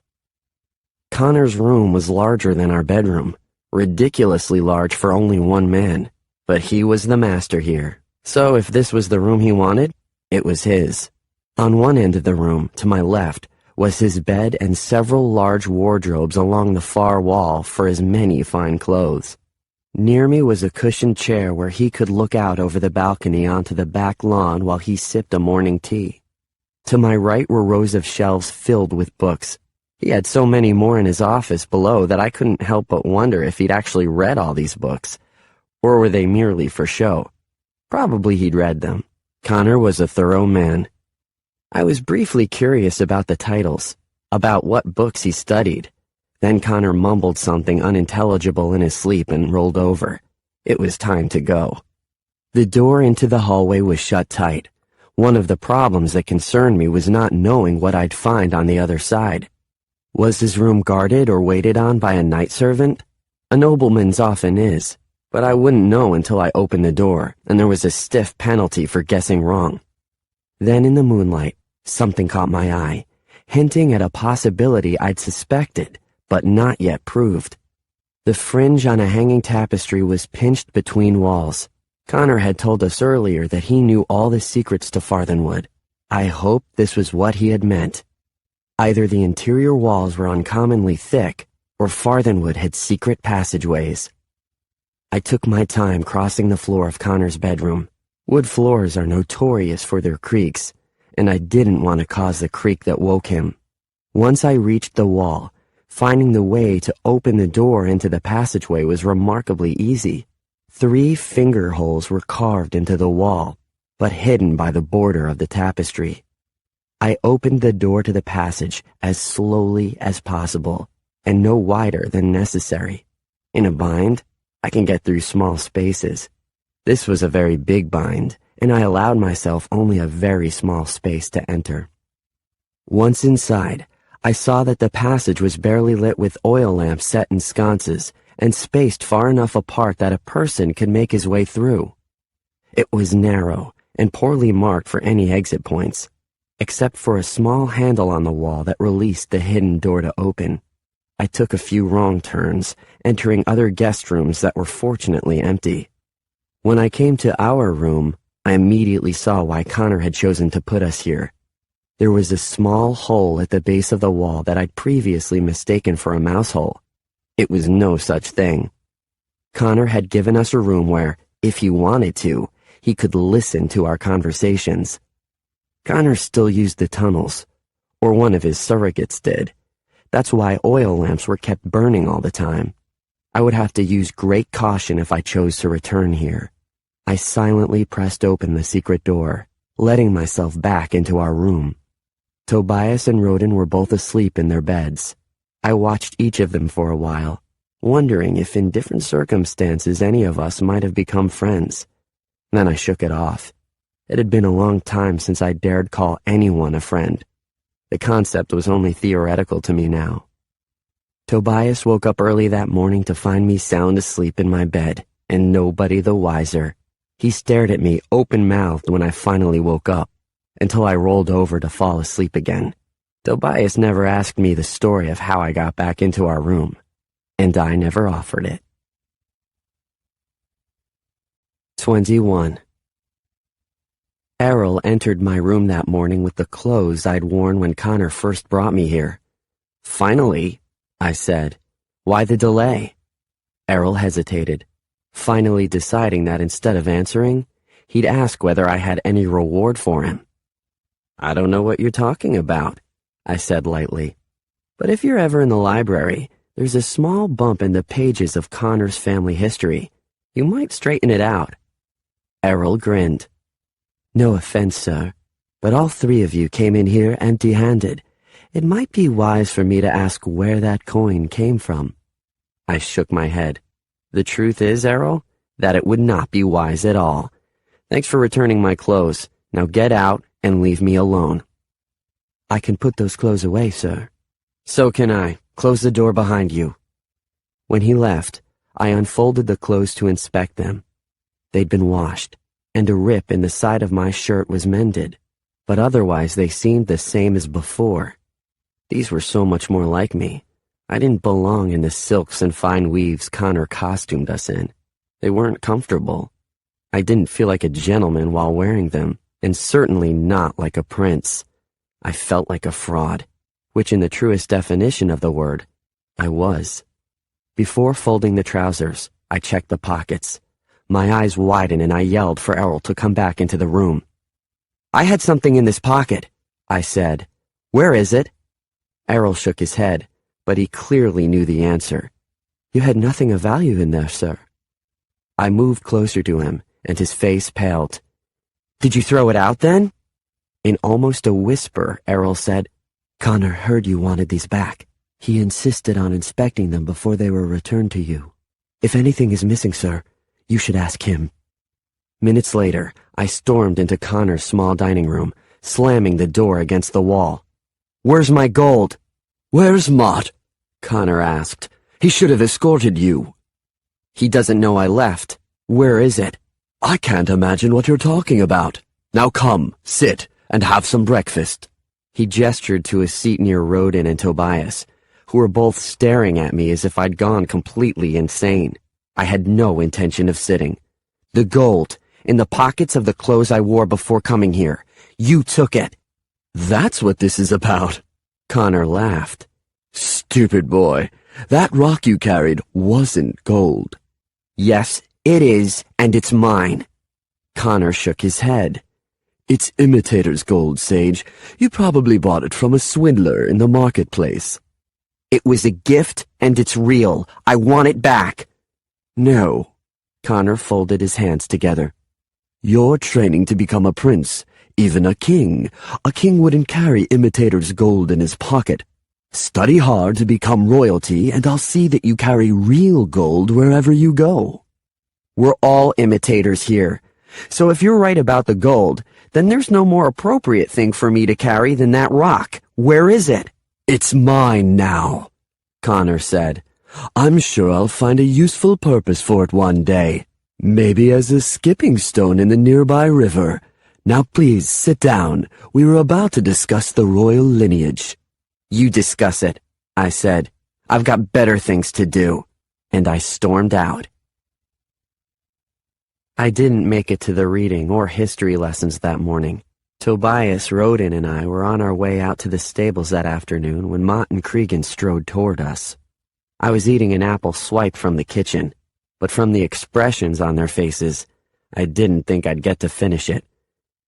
They look angry, Tobias said to me.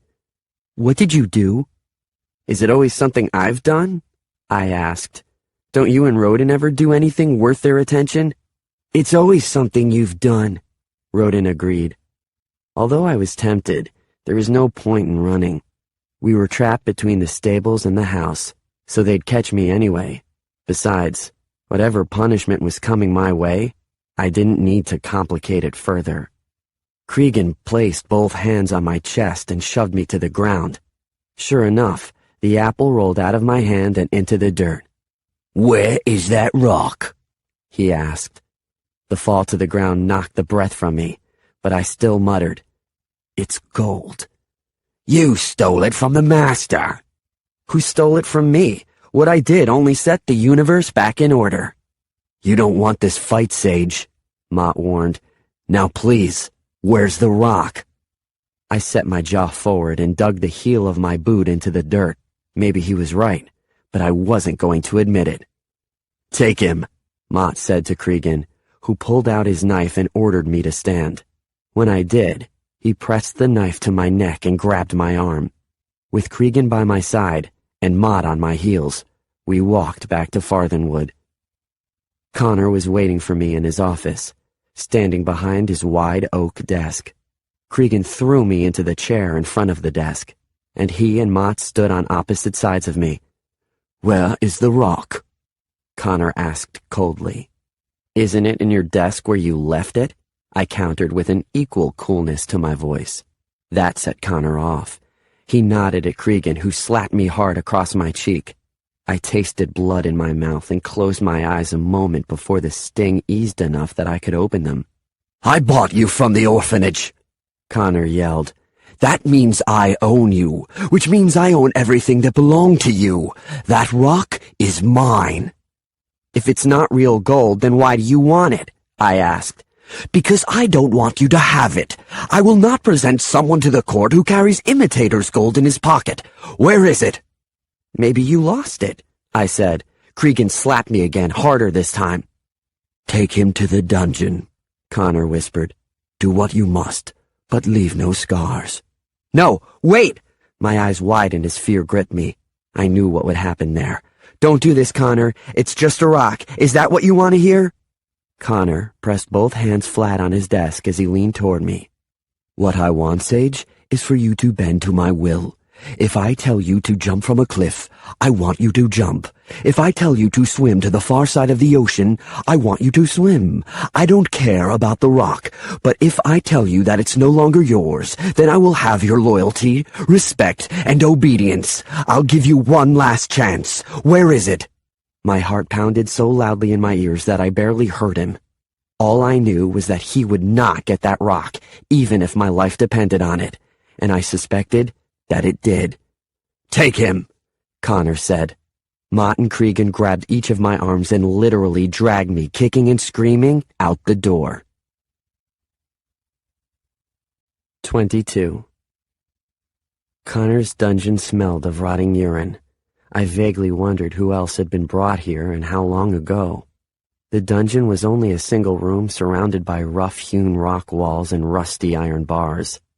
There were no windows, and no lights except for the few lit candles and sconces on the wall outside the bars. It was damp down here, and I shivered in the cold air. Except it wasn't that cold. I was terrified. When Cregan used a hand to open the barred door, I wrenched an arm free of his grasp and got in one good punch on his neck. Mott grabbed my arm and rested it behind me with the other, pinching them tightly together. "I'll make you pay for that," Cregan hissed. Once we were inside, he sliced off my shirt and shackled my wrists with a chain that hung from the ceiling. When he raised the chain, I could only barely touch the floor with my arms suspended above me. Mott had gone to the far corner of the room, but now he approached me. In his hands was some sort of whip. It had a long handle with a thick leather strap on the end that he held tightly bundled. "Connor said not to leave scars." It was impossible to control the tremble in my voice as I spoke. Cregan's grin revealed his eagerness for that whip to fly. "He said nothing about bruises. As long as he hits you with the broadside of this strap, you'll feel the pain, but it shouldn't cut you." "Please don't do this, Mott." I wasn't above begging. "You chose this," he yelled. "Didn't I warn you before?" "What's so important about the rock?" Cregan asked. "It's not about the rock," Mott said. "The boy just wants to win. This is his way of proving that Connor doesn't own him." "He doesn't own me," I said. That elicited Mott's first snap of the whip. I'd prepared myself for pain, but not as great as this. A scream burst from my lips that didn't sound like me. Mott snapped it again, and then a third time. My legs collapsed beneath me, which pulled hard at my shoulders. "Where's the rock?" Mott asked. Without waiting for an answer, he snapped the whip again. I felt myself separating from the pain, as if a part of me had stepped aside to watch it happen. That part of me cringed at the sound of strap hitting flesh. The other part continued to scream. "He doesn't own me," I whispered. "It's my gold." The whip snapped again, ripping like a claw into my skin. Then Mott scowled. "Get a towel." "Connor said not to draw blood," Cregan said. "He said not to leave scars. Get me the bandages and then we'll leave him alone. We'll give him time to think about his next answer." Cregan disappeared for a moment while Mott cursed and threw the whip back into the corner of the room. A minute later, Cregan returned with a bottle of clear liquid and a cloth. "I'll take care of this," Mott said. "Don't tell Connor anything more than you have to." "Give me 5 minutes alone with him," Cregan said with a growl. "I'll find out where the rock is." "Get out," Mott commanded. When we were alone, Mott unscrewed the bottle. I caught a whiff of it and shook my head. "Don't. No more." "The sting won't be much better than the whip," Mott warned. He poured the liquid onto the cloth, then pressed it to my back. I howled again and kicked Mott in the knee, and he stumbled backward. "You'll get infected if I don't clean this," he said angrily. "I'm the only friend you've got right now, so don't upset me." "If you're my friend, then who are my enemies?" "You are your own enemy, Sage. Look in the mirror for the cause of your problems. Do you think I wanted to hold that whip?" He patted my back again with the cloth and I cursed at him. "Watch your mouth or Connor will have me whip that out of you too." "It hurts!" My back was on fire and every nerve in my body felt it. "I don't know why Connor hasn't killed you already," Mott said. "He sees something in you worth keeping, but his patience won't last forever. Give him the rock, Sage." "No."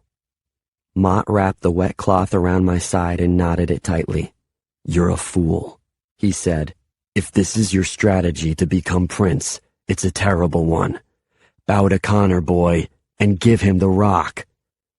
Before he left, he blew out both candles, leaving me suspended from the ceiling, half naked injured, and in complete darkness. 23. They came to check on me 2 more times that day. The first time, Cregan brought a bowl of steaming soup. He said he knew I hadn't eaten much that day and that I must be starved by now. All I had to do was tell them where the rock was hidden, and they'd let me go. I told him the soup smelled awful and I'd rather lick the dungeon floors. Cregan said that could be arranged. Then he leaned against the wall and ate the soup. When he was full, he threw the remains on me and laughed. "I asked Connor to let me kill you right now," he said. "If you make it quick, then go ahead." And I meant it. Cregan got so close to me that I could smell the onions from the soup on his breath. "Oh no, I wouldn't make it quick. I take my time with you. Guess I have to be patient though, because unfortunately the master wants to keep you around a little while longer." "Go away then." He seemed amused at my attempt to order him, and tried an order of his own. "Where's the rock?" I turned my face away from him, and was rewarded with a punch to the stomach. "I can do that all I want," he said. "It won't leave scars." "Keep it up," I said when I recovered my breath.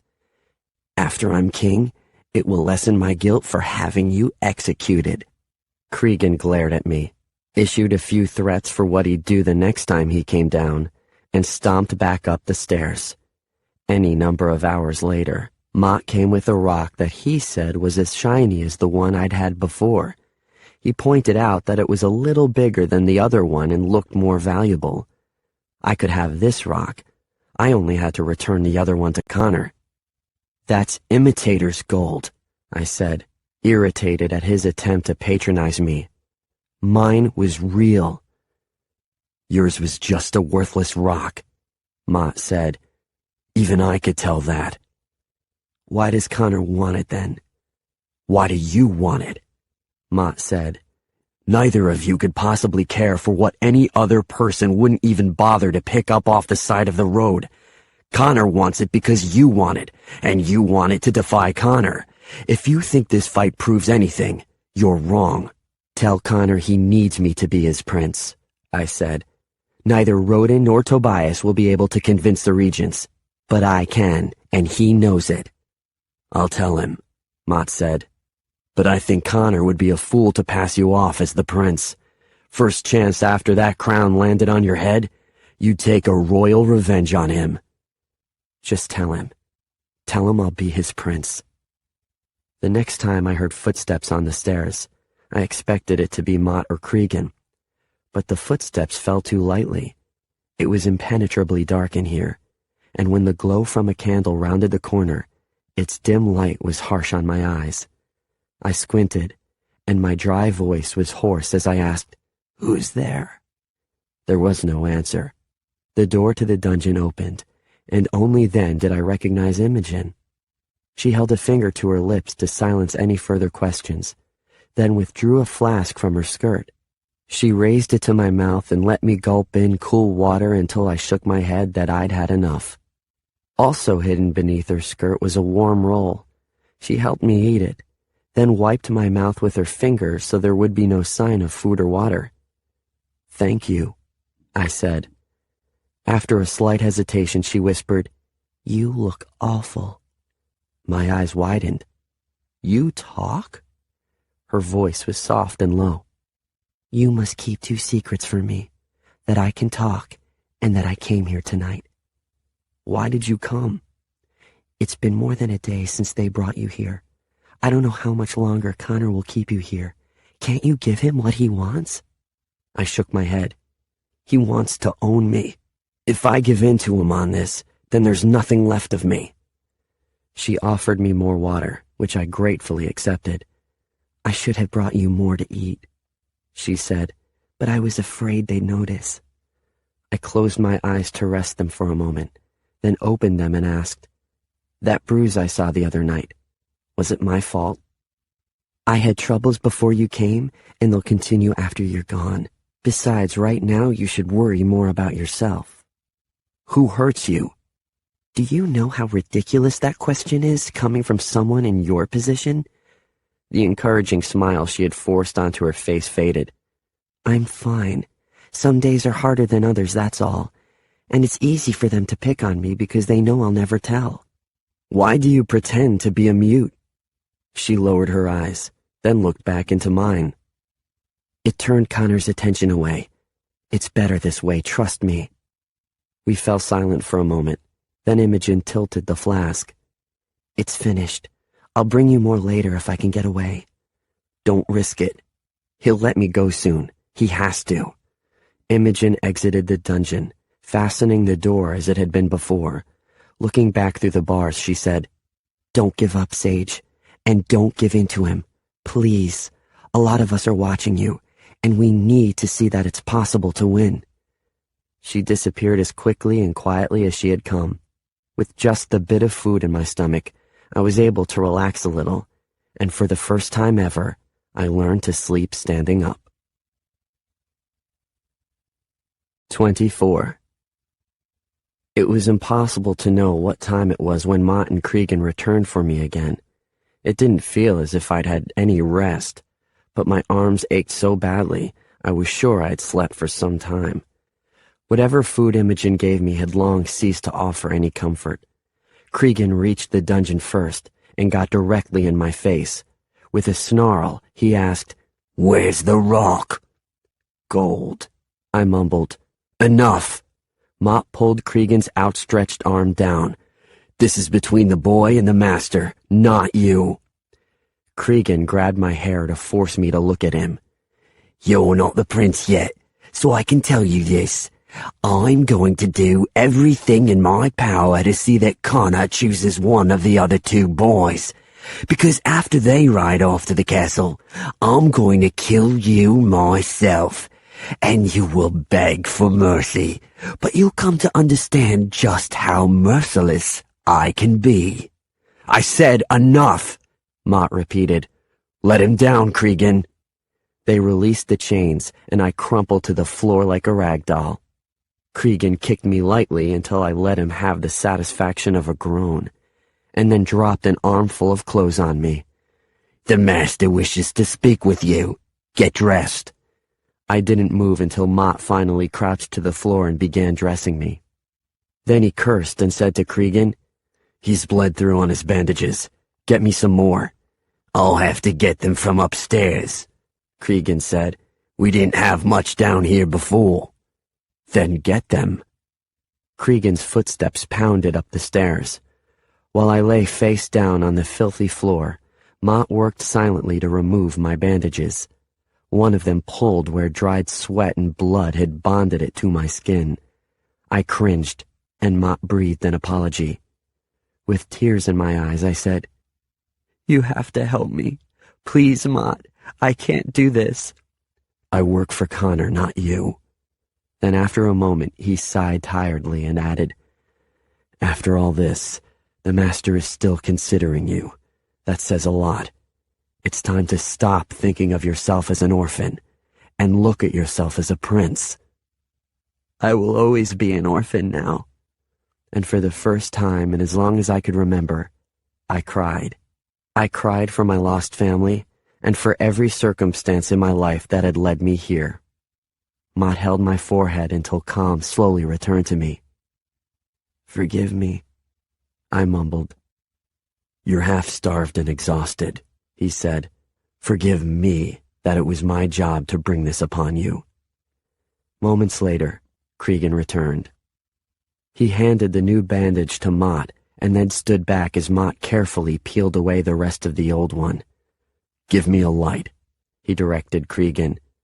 Cregan handed him a candle, which they held close to me. It's going to scar, Mott said. It cut deeper than I had thought, but I think so far we saved it from any infection. They poured more of the liquid onto the cut. I clawed at the floor for relief from the pain but made little sound.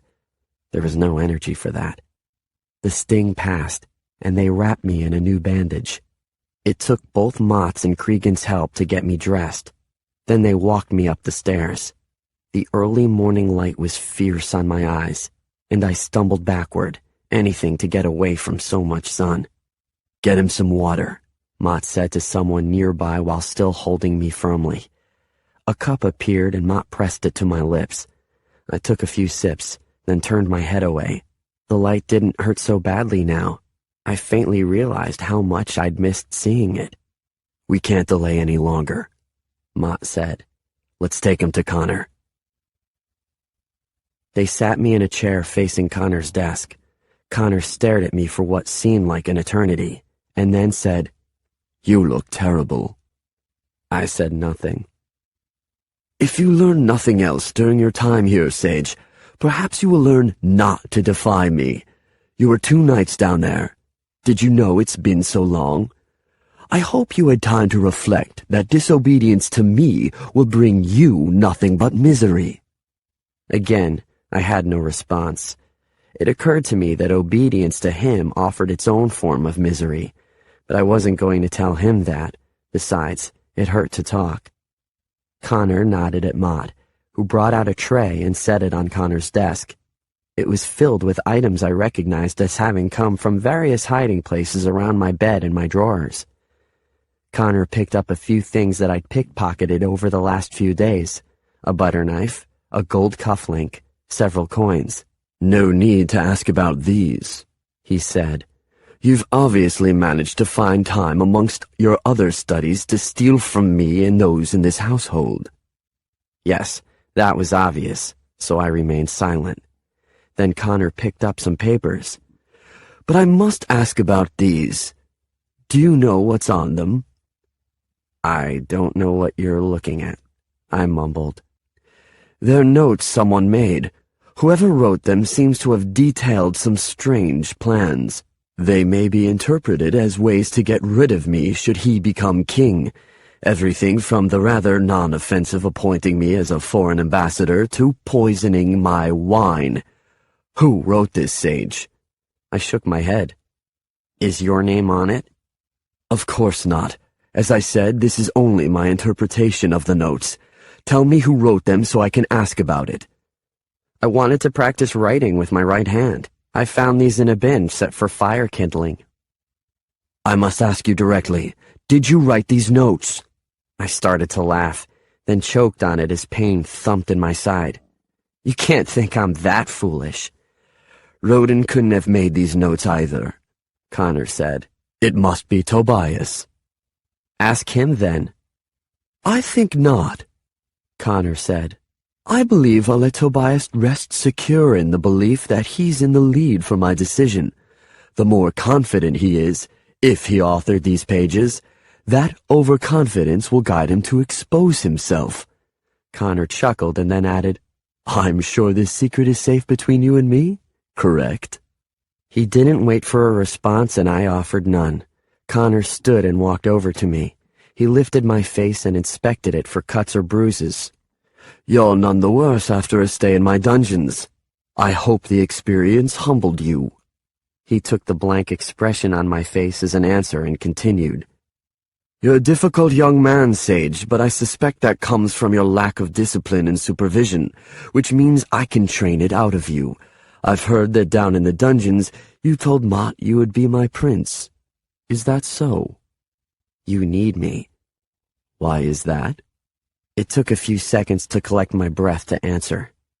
"Tobias and Roden can't convince the regents. I can." "So you'll be their prince," Connor said. "But will you be my prince?" Slowly, I nodded. Connor smiled and said, "You have 1 more week to prove it to me. Sleep today and you'll resume lessons tomorrow. Now go get some rest." He never asked me about the rock, but he got what he really wanted. I had promised to be his prince. 25. Once they got me into bed, Errol attempted to take care of my back, but I fought him so much that at one point after I awoke, it was Imogen who sat beside me. I mumbled a hello to her. She shifted her eyes to identify Errol in the room, standing against a wall and looking irritated. So I closed my eyes and went back to sleep. The next time I awoke, Imogen was using a warm, damp cloth to clean my face. It was getting darker outside, though only a few lamps were lit yet. I looked around the room, but we appeared to be alone. "Where's Errol?" I asked. "Gone, for now." "So they let you out of the kitchen to play nursemaid?" "No one else would come, not after the way Errol described all the trouble you were giving him." "He made it hurt worse." She frowned. "I'll try to do better. Let me look at it." "Don't. It'll look bad, and then you'll have to pour this stuff on it." "That stuff is alcohol, and it'll keep infection away." She helped me roll onto my stomach, then lifted up my shirt and pulled at the bandage. There was silence as she looked at my back. It didn't even sound as if she was still breathing. "Oh, Sage. It's just the one cut, which looks awful, but you're covered with bruises too." She lightly traced a finger across my back. "Your hand is cold," I mumbled. "Your skin is hot." She unknotted and loosened the bandage, then said, "The wound has sealed, which is good, but I've still got to use the alcohol." I groaned and buried my face in my pillow. She applied alcohol to a towel and pressed it against my back, apologizing the entire time. When she finished, I focused on steadying my breathing while she re-knotted the bandage. "The servants say you did this for some little rock," she said. "They had us search everywhere, but nobody can find it. Where'd you put it?" "What's your reward if I answer that?" Imogen drew back offended. I apologized, but the damage was done. "I'm no spy. It was just a question. If you knew, maybe they'd try to get the answer from you too." "You're the only one in the entire world, Connor included, who truly gives a devil's inch about that rock. Gold. Whatever it was, you're crazy to defy Connor that way." "Only 1 week more, then everything will change." "Didn't you learn anything in the dungeon? Nothing will change as long as you're living under Connor's rules. You've got to find a way to get out of here. If he chooses me this week, I could get you away from here too." She hesitated, then said, "You're delirious with exhaustion." "I'm not." "You are," she insisted. "Sage, you are. Trust me on that. If I were the prince, whatever title they give you, you'll always be a servant to Connor. You'll always belong to him in some way, which means you're in no position to make that offer. Now enough of this. You have to eat something. Can you sit up?" With Imogen's help, I got to a sitting position. She offered to feed me, but I said I'd rather do it. "After becoming prince, I could trick Connor," I said after I'd taken a few sips of a warm vegetable broth. "Free myself of his influence. Then you could—" We were interrupted by Tobias and Roden returning to the room. They stopped in the doorway and stared awkwardly at me.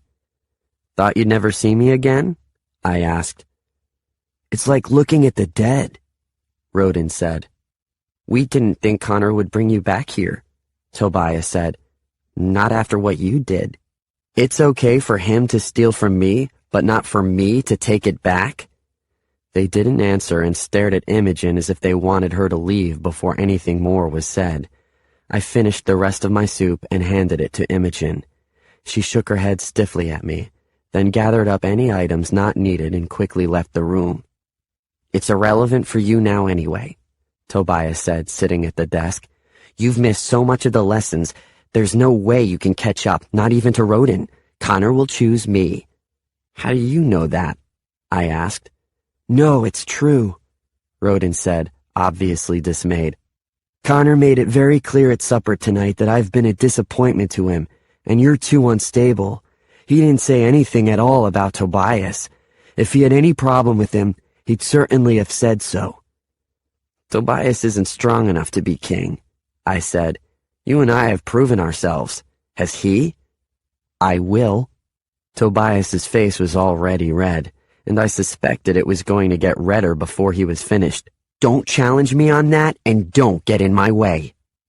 Pretending I couldn't detect the threatening tone in his voice, I casually leaned my head against the wall. "This is your chance with Connor, then. Be strong. Be bold. Tell him about all the notes you've made. Show them to him and prove just how smart you've become." Tobias glanced over at his stack of papers. Worry lines creased his forehead, and he asked, "Have you been in my papers?" "What good would that do me? I just think those notes would show off the results of your studies. Prove to him that you have plans of your own." Tobias grabbed his papers and threw them into the fire. He marched over to my bed and stuck a finger in my face, then yelled, "You think you're so clever, but if you push me any further, you'll see how foolish you are." "I never denied being a fool," I said, lying back down on my bed. "That's the difference between us."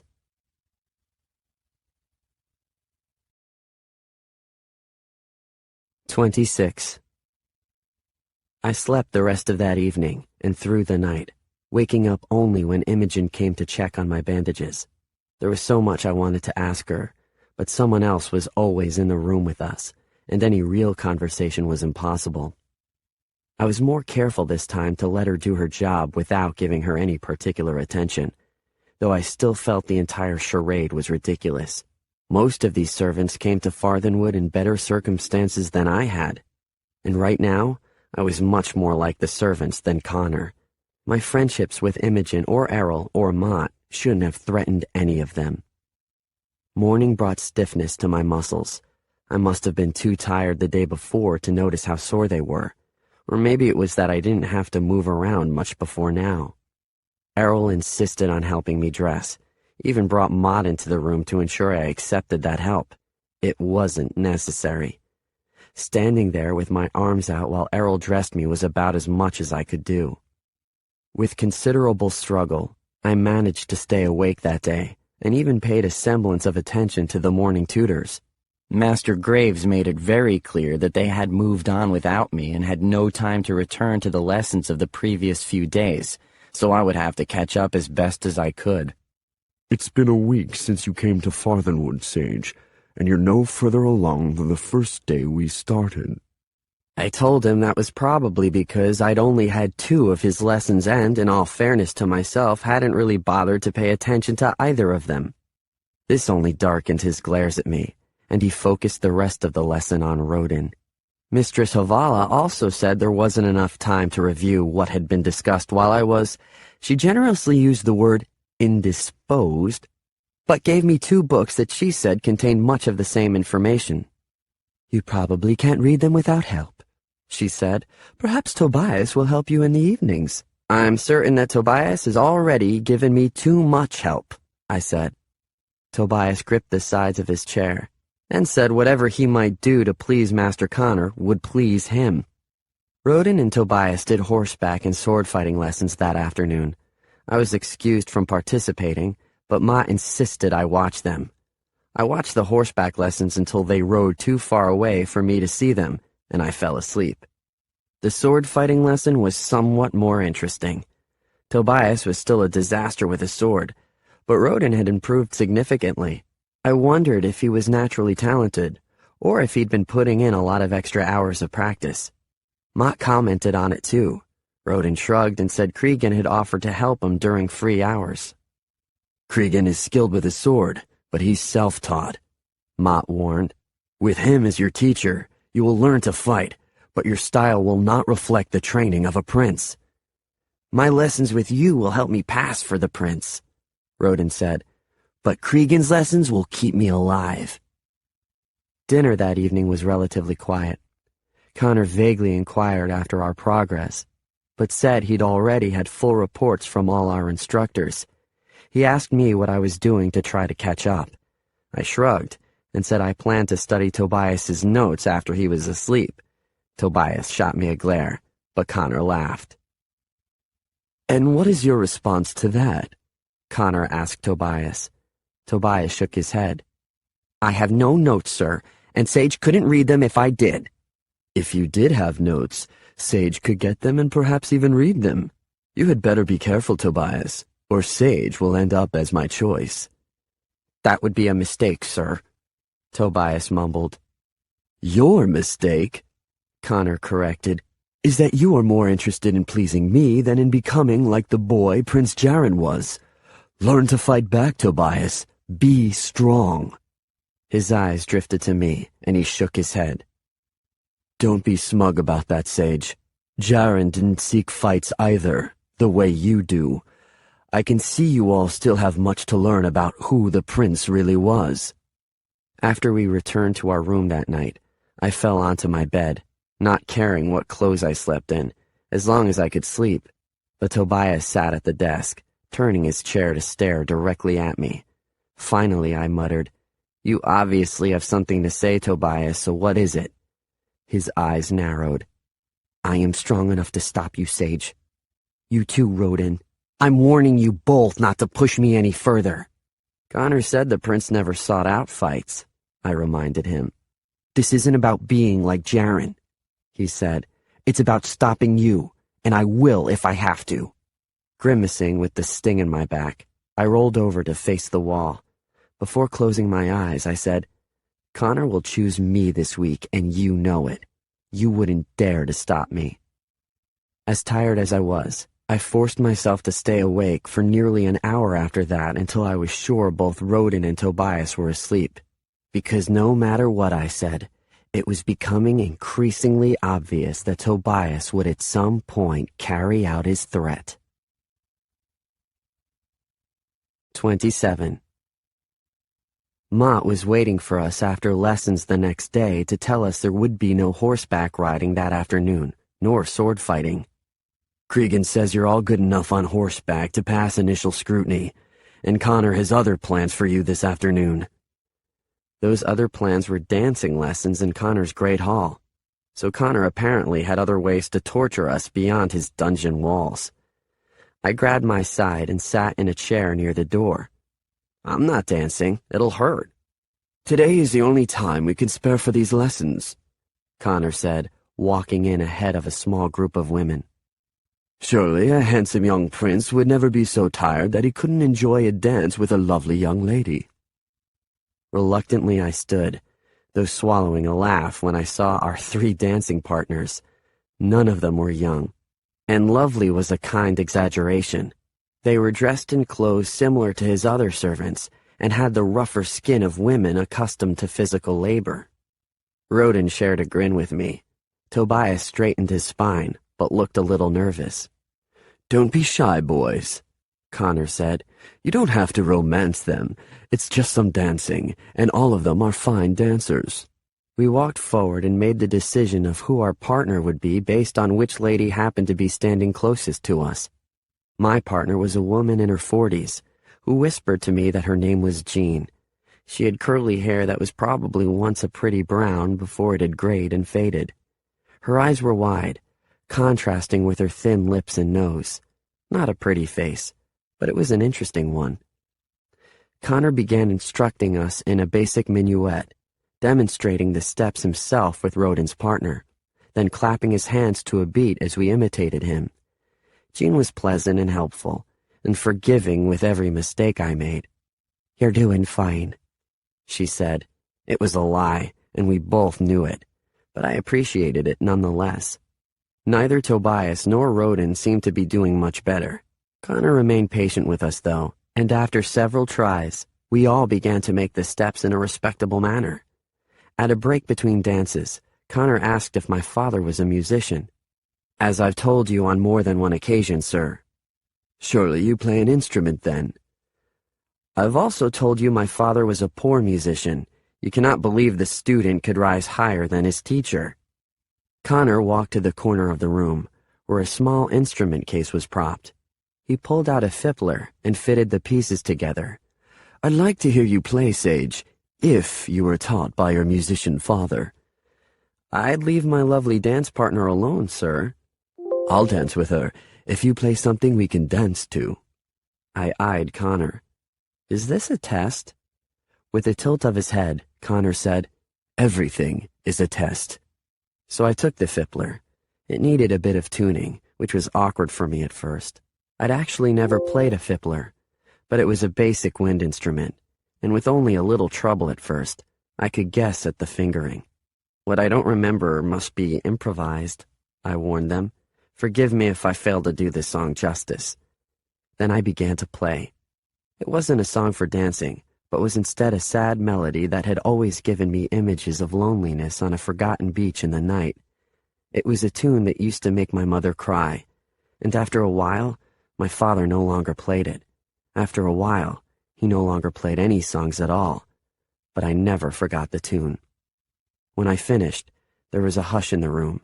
I handed the fippler back to Connor, who solemnly said, "You are right, Sage. The student cannot rise higher than his master. I believe we need to dance again." I caught Connor's eye a few times over the next dance, wondering what he had intended by asking me to play. If I'd been lying about my father's hobby, all I would have had to say was that he never taught me. After the dance finished, Connor told us to rest a moment, then folded his arms and chuckled.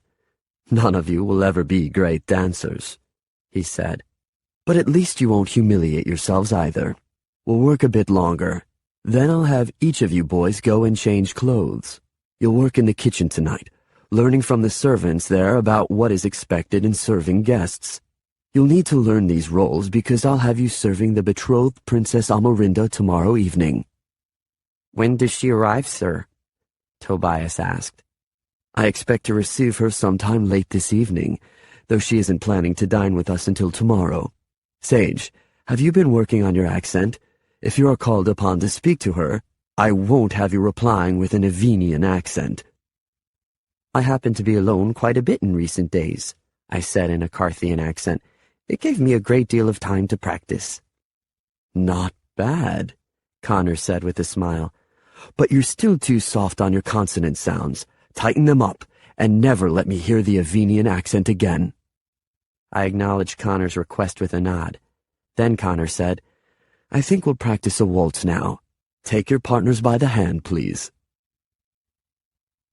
Kitchen duty that afternoon was tedious. Our escort in the kitchen happened to be my dance partner Jean, who I learned was more a supervisor than a servant. Connor had a large kitchen, and Jean took great pride in showing us how smoothly it operated. "The master occasionally has unexpected guests, so we always have a plan for last-minute meals," Jean said. "We've enjoyed this week since you boys came. We're preparing a lot more food than usual, and our serving dishes come back empty." "Everything tastes so good here," Rodin said. Tobias and I both smiled at that.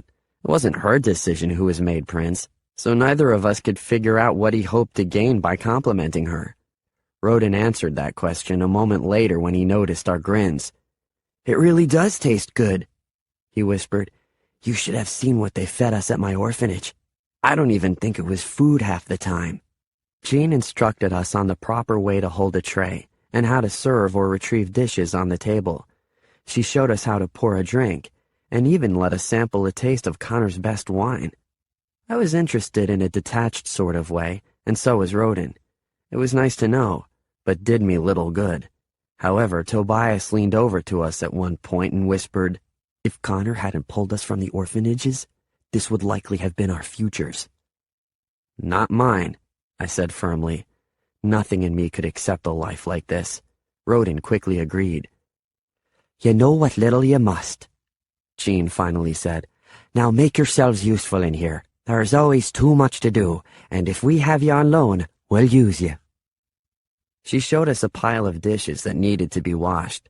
I pointed out there was really only room for 2 dishwashers and assigned myself the job of kneading dough at the other side of the room. Rodin and Tobias didn't seem to care, so Jean gave in and waved me away. I wandered over to the wood counter in the corner and picked up a lump of dough. After a minute, Imogen entered the kitchen, and Jean directed her to come over and help me. To my surprise, she didn't seem to object, and only moved a set of kitchen knives out of my way, giving herself room beside me to knead another lump of dough. "I've done this before," I said, working my fingers into the warm dough. "It was one of the jobs at the orphanage, but the dough here is much better. We ate from a lot of charity ingredients before, which almost always meant whatever was unfit for the upper classes." She glanced at me and I continued, "I don't see why the upper classes object to food with weevils in it. They're very nutritious." That finally earned a real smile, even though it was far from the funniest thing I'd ever said to her. Then I realized the smile wasn't about me. Something in her had changed. "You're different," I said quietly. Without looking up at me, she nodded. She couldn't tell me what it was, but she didn't need to. There was less fear in her than before. Imogen! A tall, square-cut man shouted from the far end of the kitchen. Based on his clothing, he was one of Connor's chefs. Lazy girl!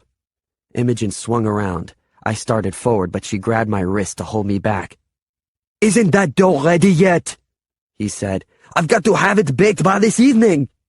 How could she have finished? I scowled. Every time she walked in here, you sent her out with another job.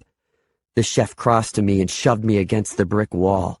Pain lit across my bruised back and throughout my body, but I somehow held my tongue. Don't tell me how to operate in my kitchen, he snarled. Let him go, Mott said, entering the kitchen. He grabbed my shirt and yanked me away from the chef's grasp, then motioned for Tobias and Rodin to follow him. We're finished here. As we walked out, he said to me, Can't you go anywhere without causing a problem? Is that who gives Imogen her bruises? I asked. Mott clenched his jaw. It's clear that if you work from the kitchen tonight, one of you will end up killing the other. I'll assign you different duties. Then with a parting glare, he walked ahead of us. Tobias and Rodin caught up to me as we followed Mott. He hurt your back, Rodin said. I can tell by the way you're walking. My back is fine. It wasn't true, but I felt braver for saying it. It's your own fault if he did hurt it, Tobias said. Why do you do it? I shrugged. What? Aggravate people the way you do. You seem bent on making enemies here. And you insist on making false friends. They're no different. Don't you ever get tired of pretending to be something you're not? Like the prince? Tobias arched his head. No, I could pretend to be him for the rest of my life. Don't judge me just because you're not able to do the same. His words hit me too close, and I fell behind him and Rodin as we walked back to our rooms. We both knew he'd won that round. The False Prince, Disc 4. 28. We were secluded in our room when the betrothed princess arrived later that night. Rodin suggested I sneak out and bring back a report of what she was like, which I was perfectly willing to do, but Tobias said he'd tell Mott if I left. You can't have the advantage of seeing the princess before we do, Tobias said. Knowing you, you'll convince her tonight that you are the prince, and she'll have you crowned at the castle before Rodin and I are awake tomorrow. I snorted, and then said, Now that you're on to me, I'll have to figure out an even cleverer plan. Mocking Tobias was risky, and probably unfair, but it was usually too hard to resist. I grabbed one of the books off his desk and brought it back to my bed, letting it fall open somewhere in the middle. What are you doing? Mistress Havala said I'd have to study on my own to catch up. That's what I'm doing. You can't read. I said I can't read well, but I paid very close attention to Master Graves this morning, and I hope to read well enough to understand this book. Tobias folded his arms. Do you even know what it's about? I shook my head and flipped to another page. It would help if there were more pictures in it. It's on early Carthian history. If you were going to study, you might choose a topic more relevant for convincing anyone you're a prince. Great. Give me one of those kinds of books. They're in the library, and we're not allowed to leave this room. I turned several more pages of the book. Then I'll have to content myself with reading this one. Rodin chuckled and grabbed another book off Tobias's table. Me too. Now you're a reader also? Rising anger tinged Tobias's voice. It'll be good practice. Rodin settled onto his bed with a book. Tobias's face reddened. You think this will convince Connor of anything? I'm twice as smart as either of you. And half as strong as me or Rodin, even if we're asleep, I said. You have to do better, Tobias. Is that a challenge? He asked. I'd never challenge an inferior. Now go to sleep. You'll need rest before whatever humiliation comes your way tomorrow. You sleep, Tobias said. You'll need some strength for sneaking out later tonight. I laughed and tossed the book on the floor before lying down, but I didn't go to sleep. That was a luxury I couldn't afford. It was much later in the night before I finally decided to sneak out, this time through the secret passages. Climbing across the exterior walls of Farthenwood was a bad idea, since I still felt so weak. But as long as nobody else was in the passages, it would be a fine way to explore. I was gradually learning the exit points of the passages. They ran throughout Farthenwood, or at least to areas where Farthenwood's architect felt a person might want to secretly travel. One of my favorite exits took me into the hallway around the corner from my room. It helped to see what was happening on the outside when everyone thought we were safely inside. I left the passages and entered the hallway using that door. As always at this time of night, there were only a few servants wandering the halls, so as long as I was careful to find the shadows in Connor's home, I had access to most of the places I wanted to go. This time, I even got a glance down the hallway at who was guarding our room each night. I practically choked with laughter when I saw him. He might have been younger than the three of us, and he'd fallen asleep. He wore a sword, but the smallest buckle of the belt still hung loose around his waist. Clearly, Connor no longer considered any of us at risk for running. The one well-guarded room wasn't far from Connor's. The vigils in front of the door were unfamiliar to me, and they stood very alert. It had to be the guest bedroom for the betrothed Princess Almerinda. It was impossible to continue any farther through the hallway without risking the attention of her vigils, so I slipped back into the passages. Somewhere in there was a door leading directly into Amerinda's room, but using it for any reason was a terrible idea.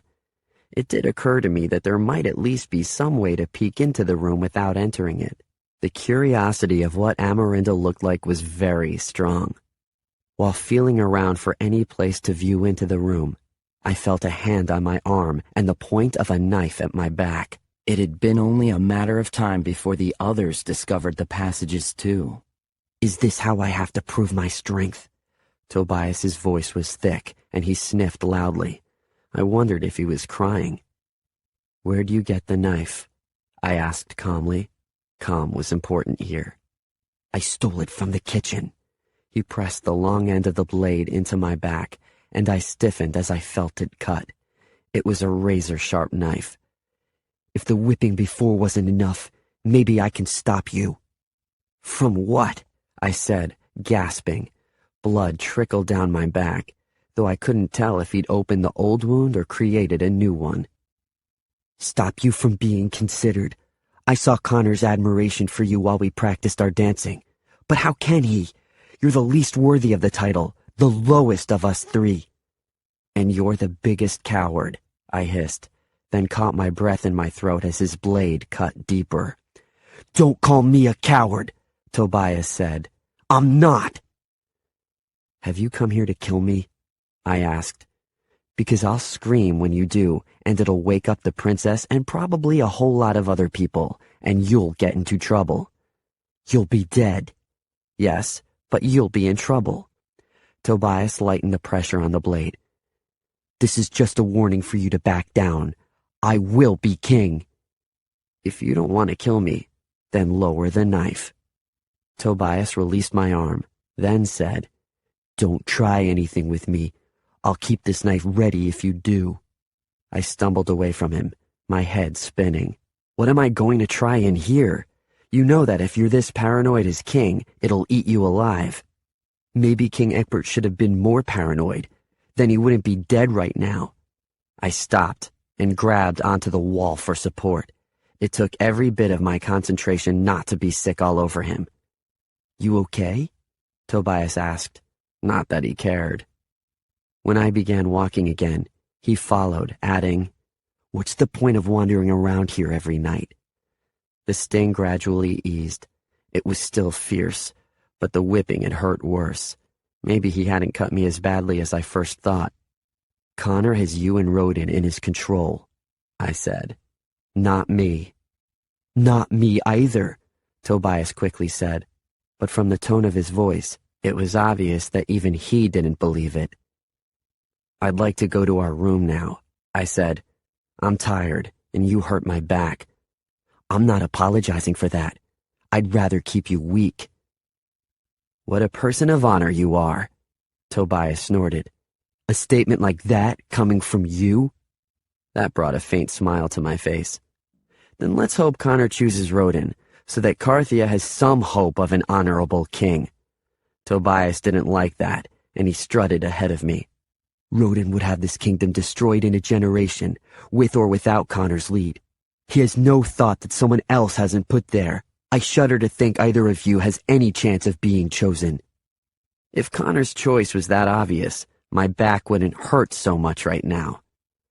My warning is real, Tobias said, and if you try to tell anyone about this, I'll see that Rodin takes the blame. I know how to persuade Connor. You have no control over Connor. You may wear the crown one day, but he'll be king. I'll let him think he has control, then get rid of him. Where are we? Despite the pain I still felt, I couldn't help but smile wickedly. Connor's room is on the other side of this wall. Pray he is a deep sleeper, or else he heard every word you just said. Tobias made a sound in his throat and put his ear to the wall to see if he could hear Connor on the other side. I used the moment to grab his arm and twist it behind his back, and then withdrew my own knife from inside my clothes. Where'd that come from? You're not the only one who stole from the kitchen. I withdrew his knife from his belt and whispered in his ear. You're in a lot of trouble, Tobias. Connor knows about the notes you made, your plans to get rid of him. You've already lost. In a few days, he's going to kill you. Then I hit him over the back of the head with the butt of my knife, and he fell unconscious. 29. Tobias was asleep in bed when I woke up, so he must have found his way back to our room sometime in the night. The idea that I'd slept through his walking freely around the room made me uncomfortable. Usually, I was a light sleeper, and I didn't like the idea of wondering what he might have been tempted to do to me in my sleep. Rodin was already awake, and still working on the book he'd taken off Tobias's desk the night before. I can figure out a lot of these words, he said. You should have paid more attention to Master Graves. I think he could have helped you. I can't pretend to be interested in someone who's so boring, I muttered. Rodin rolled his eyes and went back to his book while I got out of bed and began to get dressed. It would irritate Errol, I knew, but lately that fact was more motivation than deterrent. There's blood all over your shirt, Rodin said. Noticed that, did you? Rodin closed the book and came closer to me. It looks like your shirt was cut too. What happened? Do I need a bandage? How should I know? Let me call Errol. I pulled off my shirt and threw it into the fireplace, which still bore a few smoldering ashes. The alcohol that Imogen had used for me was in the corner of our room. I poured just enough of it onto the shirt to stir up the fire again. What did you do that for? Rodin asked.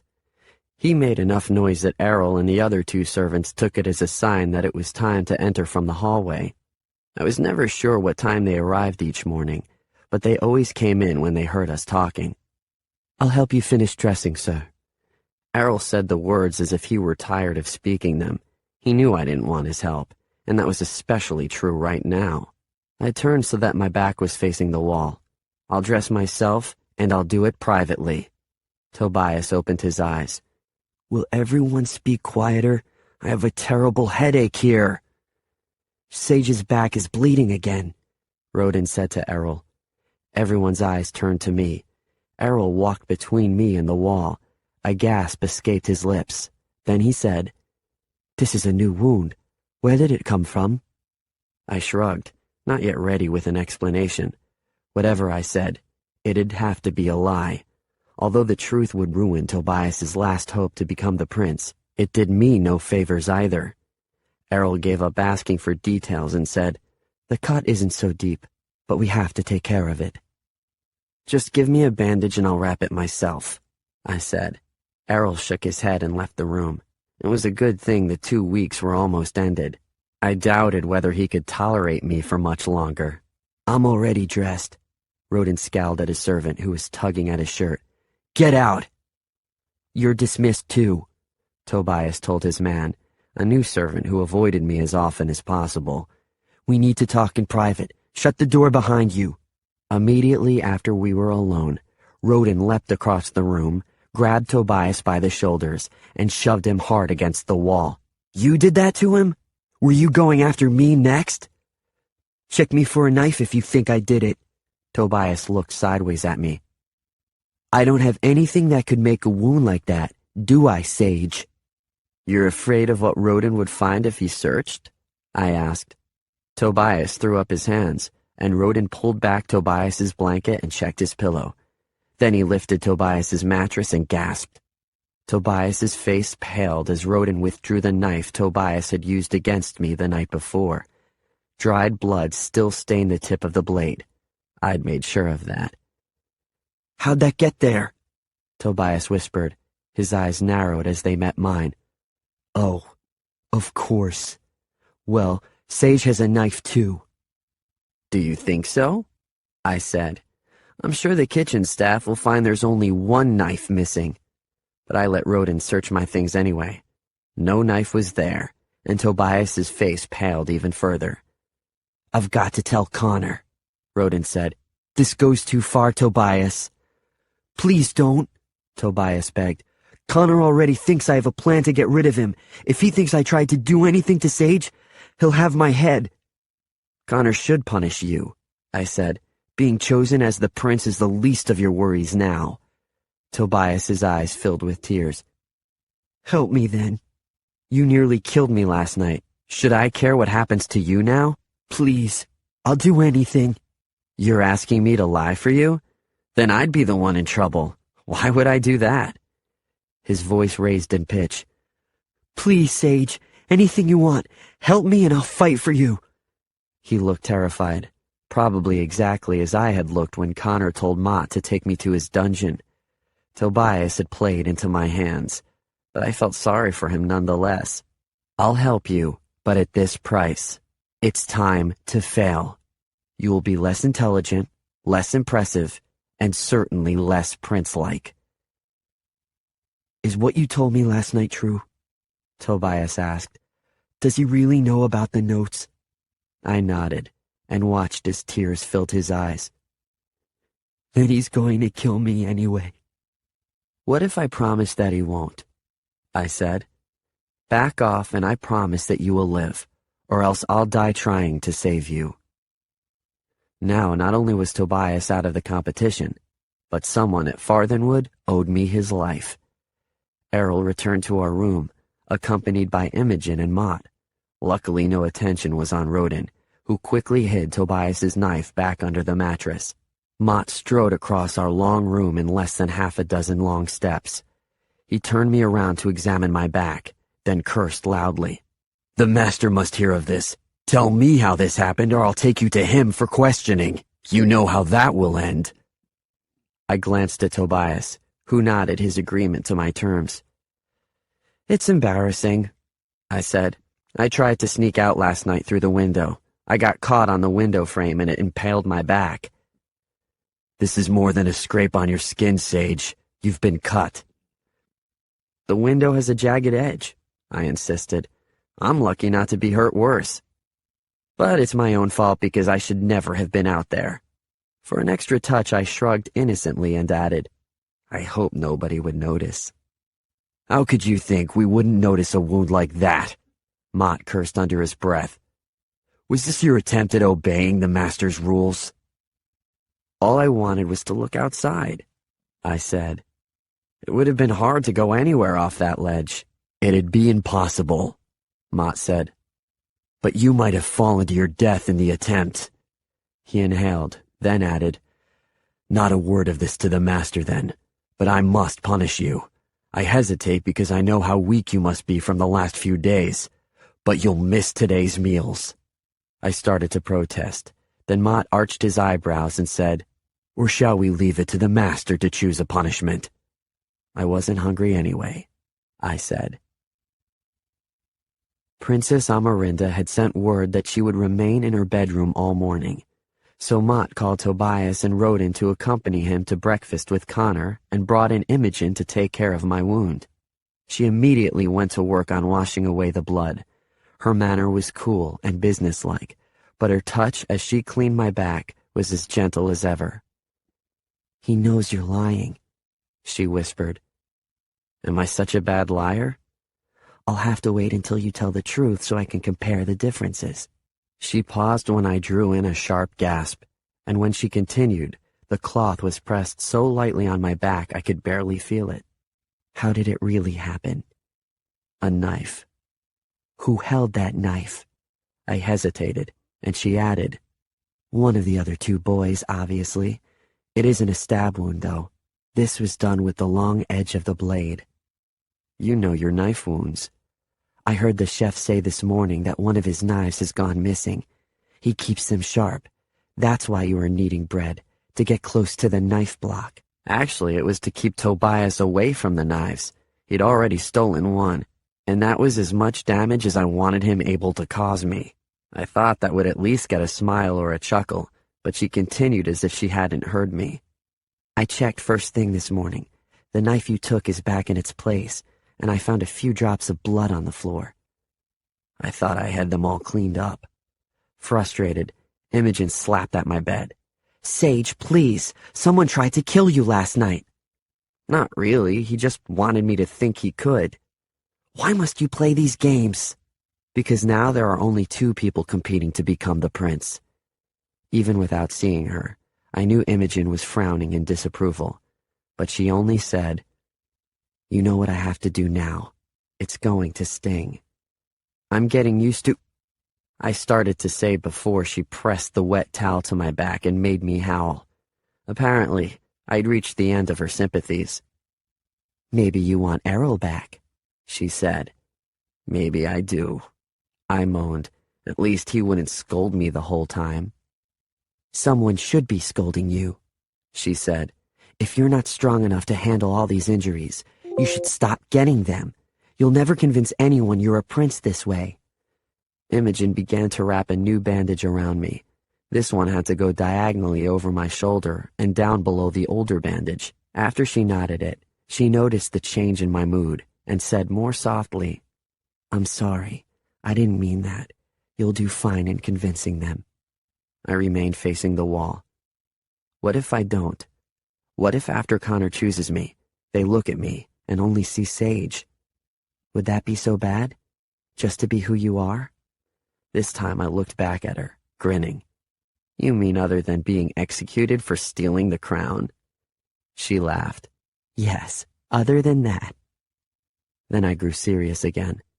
What about you? If you were in the court when I'm presented, would you bow to me? After a moment, she slowly shook her head. I hope Connor chooses you, and I think if he does that you'll be able to convince them. You'll be a fine king one day, but I know too much, and I won't bow to a fraud. I turned away as she left the room. Unfortunately, I understood exactly how she felt. Nobody should have to bow to a false prince.